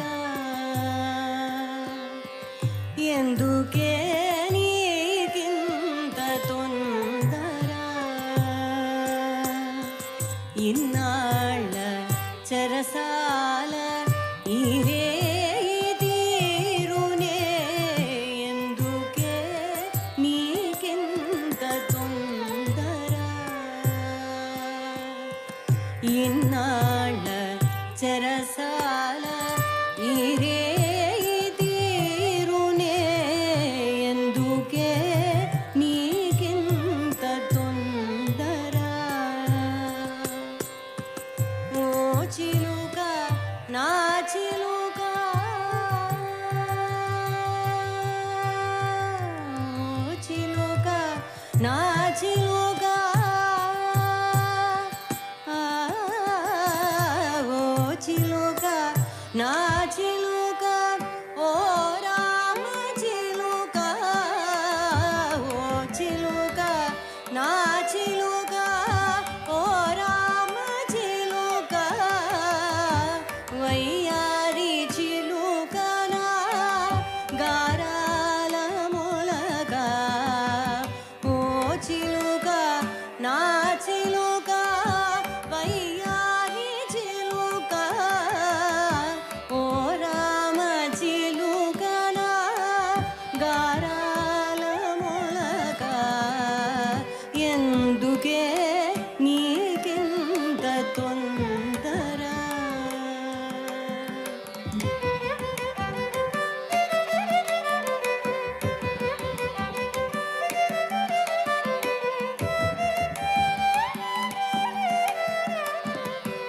బాధలన్నీ బాత గాధలై పోవునే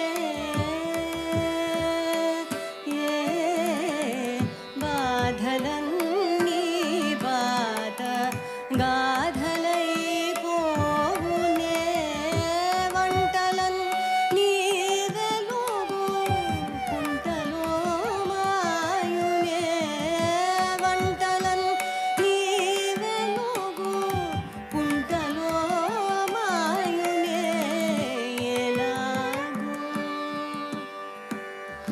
ఎలాగో ఓలాగో ఎలాగో ఓలాగో ఎలాగో ఓలాగో ఇరే దాటనా ఇరే దాటనా ఎలాగో ఓలాగో ఇరే దాటనా ఇరే దాటనా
घाट घाट में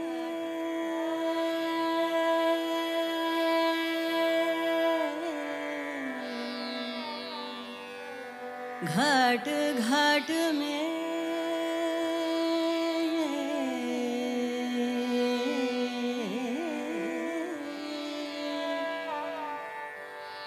घाट घाट में घाट घाट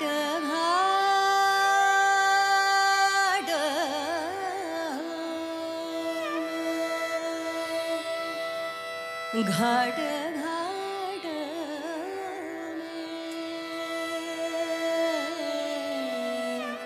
घाट घाट में घाट घाट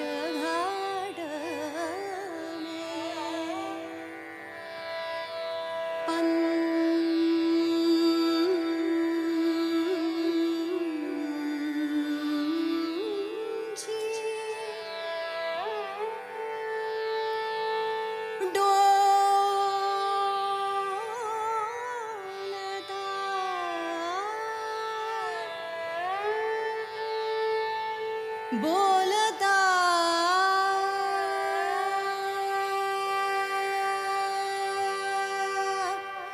बोलता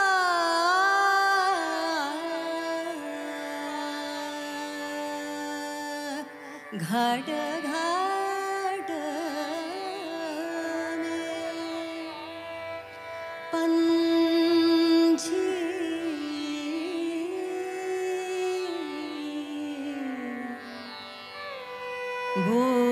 बोलता बोलता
For those from the DD era, you will recognize this rag as Bhattiyar.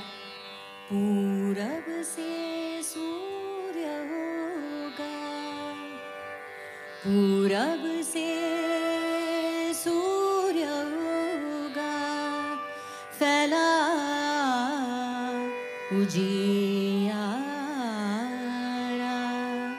पूरब से सूर्य होगा, फैला उजियारा, जागे हर दिशा दिशा, जागे हर दिशा दिशा, जागा जग सारा,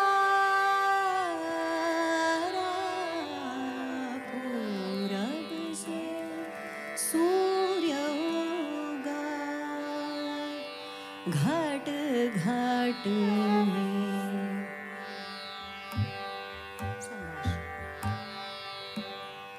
घाट घाट में पंछी बोलता, पंछी बोलता, घाट घाट में पंछी बोलता,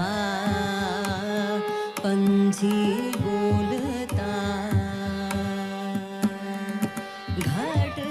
घाट में पंछी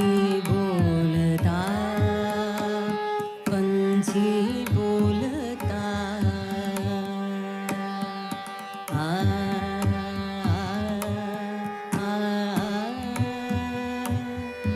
आ, घाट घाट में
ga ga ma pa ga, ga ga ma pa ga, pa sa ni re sa, sa ni ni da da pa.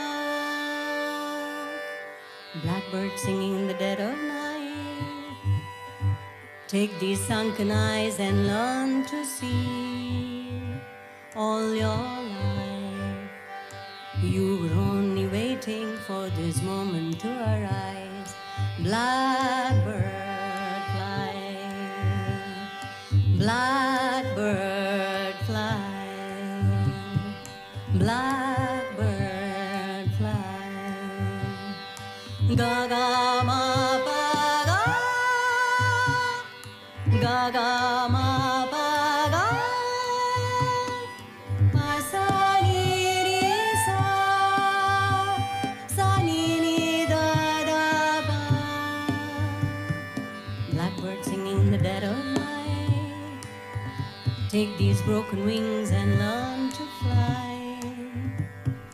Blackbird singing in the dead of night, take these broken wings and learn to fly. All your life you were only waiting for this moment to be free. Blackbird fly, blackbird fly, into the night of a black dark night, into the night of a black dark night. Ga ga ma pa ga, ga ga ma pa ga, pa sa ni re sa, sa ni ni da da pa, sa ni ni da da pa, sa ni ni da da pa. ಹಾರುತ್ತಿದೆ ಜಗದಿ, ಹಾರುತ್ತಿದೆ ಜಗದಿ, ಹರಿನಾಮದ ರಗಿಣಿಯು ಹಾರುತ್ತಿದೆ ಜಗದಿ, ಹರಿನಾಮದ ರಗಿಣಿಯು ಹಾರುತ್ತಿದೆ ಜಗದಿ, ಹರಿನಾಮದ ರಗಿಣಿಯು ಹಾರುತ್ತಿದೆ ಜಗದಿ.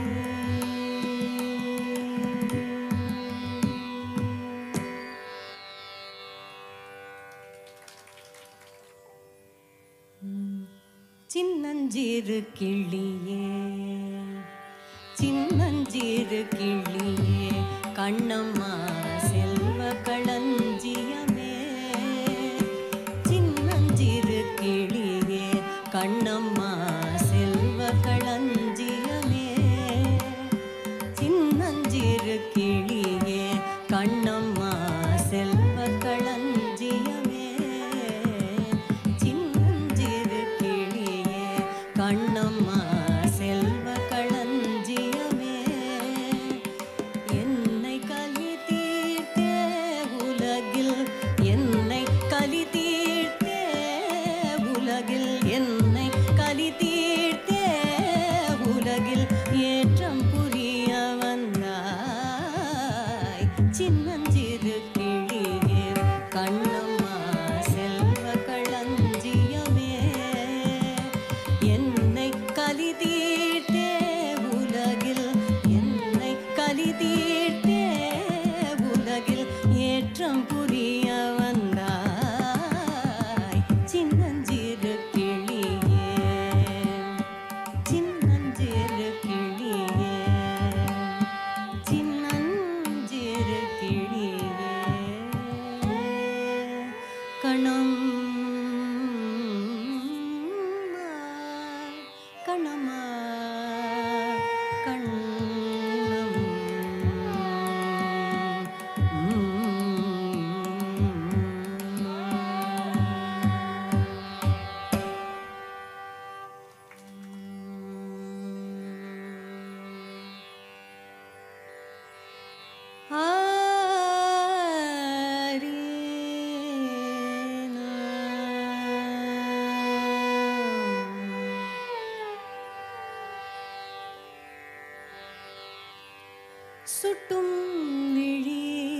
சுடர்தான் சுட்டும் விழியே சுடர்தான் கண்ணம்மா சூரிய சந்திரரோ வட்ட கரிய விழி கண்ணம்மா வான கருமை கொள்ளே பட்டு கருநீல புடவை பட்டு கருநீல புடவை பதித்த வைரம் பட்டு கருநீல புடவை பதித்த வைரம் பட்டு கருநீல புடவை பட்டு கருநீல புடவை பதித்த வைரம் நட்டாநாடு நீசில்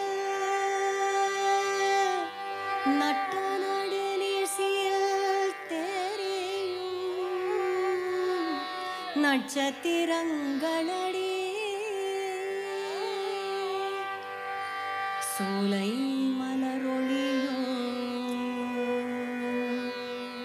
சோலை மலரொளியோ உனது சுந்தர புன்னகைதான் சோலை மலரொளியோ உனது சுந்தர புன்னகைதான் நீலக்கடலையே உனது நெஞ்சில் அலைகளடி நீலக்கடலையே உனது நெஞ்சில் அலைகளடி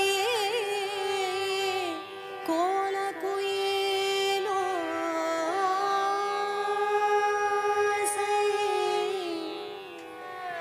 கோல குயிலோ உனது குரலின் இனிமையடி வாலை குமரியடி வாலை குமரியடி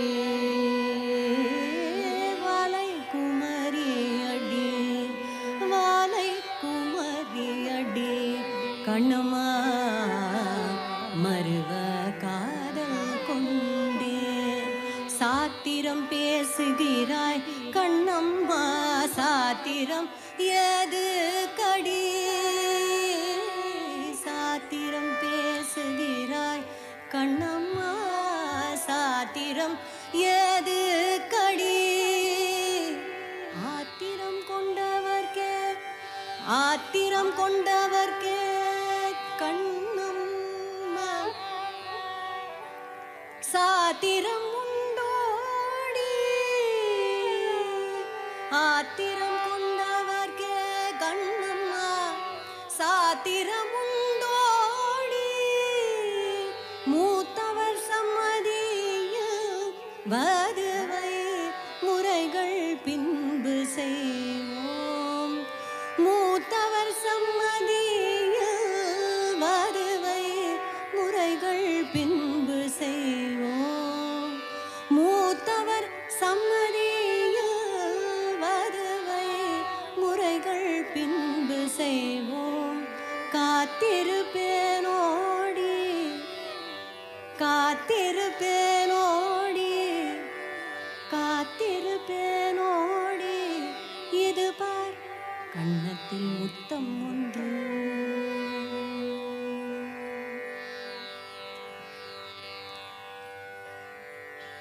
लाल मेरी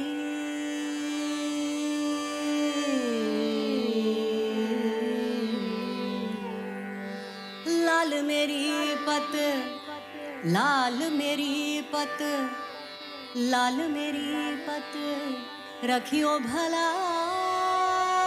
झूले लालन लाल मेरी पत रखियो भला झूले लालन, लाल मेरी पत रखियो भला झूले लालन। सिंधड़ी दा सेवण दा, सिंधड़ी दा सेवण दा सखी शाबाज कलंदर हो, दमादम मस्त कलंदर, दमादम मस्त कलंदर, हा दमादम मस्त कलंदर। अली दा पहला नंबर, अली दम दम दे अंदर, लाल मेरी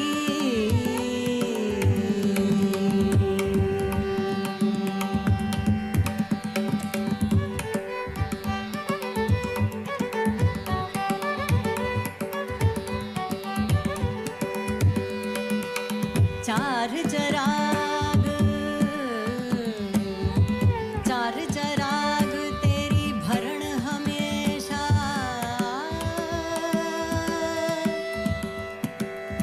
चार चराग तेरी भरण हमेशा,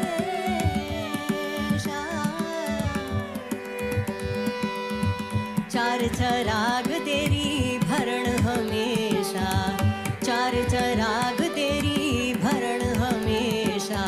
पंजवा बारन, पंजवा में बारन, पंजवा बारन, पंजवा में बारन, आइयो भला झूले लालन, पंजवा में बारन, आइयो भला झूले लालन। सिंधड़ी दा सेवण दा सखी शाबाज कलंदर हो, दमादम मस्त कलंदर, हा दमादम मस्त कलंदर, हा अली दा पहला नंबर, हा अली दम दम दे अंदर, लाल मेरी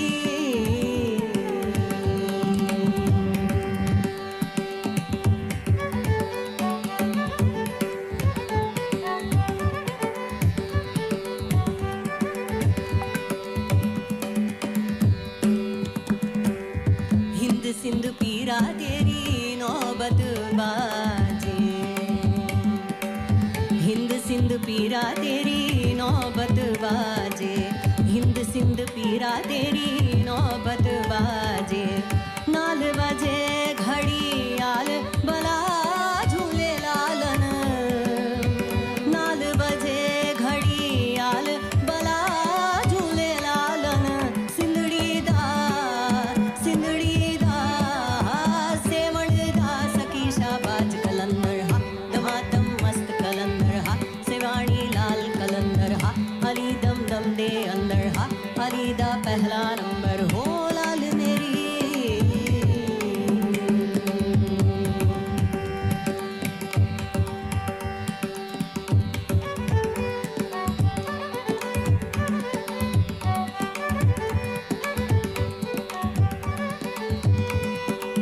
हर दम पीरा तेरी नौबत बाजे, हर दम पीरा तेरी खैर होए, हर दम पीरा तेरी खैर। नामे अली बेड़ा, नामे अली बेड़ा पार लगा झूले लालन, नामे अली बेड़ा पार लगा झूले लालन। सिंधड़ी दा सेवण दा, सिंधड़ी दा सेवण दा सखी शाबाज कलंदर, हा दमादम मस्त कलंदर, हा अली दम दम दे अंदर, हा दमादम मस्त कलंदर, हा अली दम दम दे अंदर, अली दा पहला नंबर, अली दा पहला नंबर हो, लाल मेरी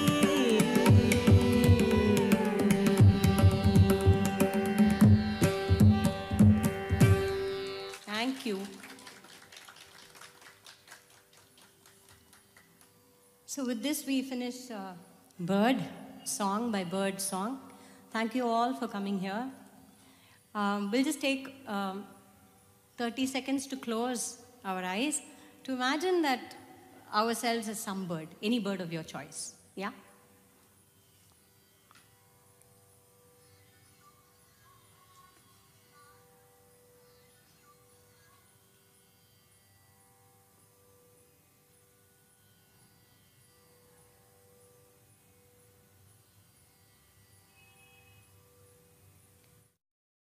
Three, two, one, go. Hi, Ranjani. It was a wonderful performance, a lovely voice you have, and you hold it so well. And you have chosen so many songs from different poets and different languages. Would you like to tell us a little bit more about this? Certainly. So the languages that I've covered, starting from Telugu, as Tyagaraja has composed it. And then we had Allama Prabhu, who's a Kannada, whose Kannada Vachana I sang. And all of these have birds as their muse. All of these poets have, the common thing is they have birds as their muse. And then we have Urdu, Amir Khusrau. Then we have Kabir Bani, which is a mix of so many dialects of Hindi. And then we have Telugu, Yenduke Neekinta Tondra, Devulapalli Venkata Shastri Garu, Venkata Krishna Shastri Garu. And then we have poets like Maya Angelou, which is not covered in this particular performance, but we had a poetry reading also in the longer session, which was for around 2.5-hour concert. And we have Beatles segueing into a Purandaradasa song. So we started with the Beatles song, which is Blackbird Singing in the Dead of Night, and then segued into Purandaradasa Harinama Daraginiyo. That was beautiful. Yeah, there's a parrot which is like flying around in the Jagat, saying the name of Hari, and how everyone wants to like put a snare and like catch it. So the sentiments are same. Each poet, however different their nationalities, however different their sensibilities, the bird kind of like brings out so many beautiful qualities of comparison, of metaphors, of similes, and of poetry. So I think it's absolute thing to celebrate that, universality through music is possible when the perspective is that of a bird's eye view, if you would. That's a nice turn of phrase. Is there any new project you're working on, something you would like to do after this? Yeah, I would like to flesh this out itself even more, because I'm an avid birder myself. So for me, so many metaphors abound when it comes to the bird. So I would like to flesh this out a little more, a little deeper. Yeah. Okay. Now, the Saptaswara itself is the generation of so many animal and bird sounds. Birds you have covered. You have any intention of covering the animal sounds as well? Yeah, if I did like, what is that? Something of Gremlin, no? Musicians of Gremlin. Is there a... Yeah. Yeah, that's a good thing, yes. I think that's what it's called, right? I'm forgetting it, but there is a fairy tale or Musicians of Bremen, I think, no? Bremen, no? Bremen, yeah. Yeah, Musicians of Bremen is something I'd love to do. Yeah, that's interesting. It was a very nice session, Ranjani, because it was so soothing, and the fact that you brought in the diversity and yet the unity, the unifying theme in all the languages and the poets, old and young, that's marvelous. Thank you so much for this wonderful treat that you have given us. We loved it, and we hope to see you again with more of your performances in future. Thank you so much. Thank you, HLF. And I'd like to thank all of my co-artists and the team that made the sound and the video. Yes, thank you so much. Thank you. Thank you.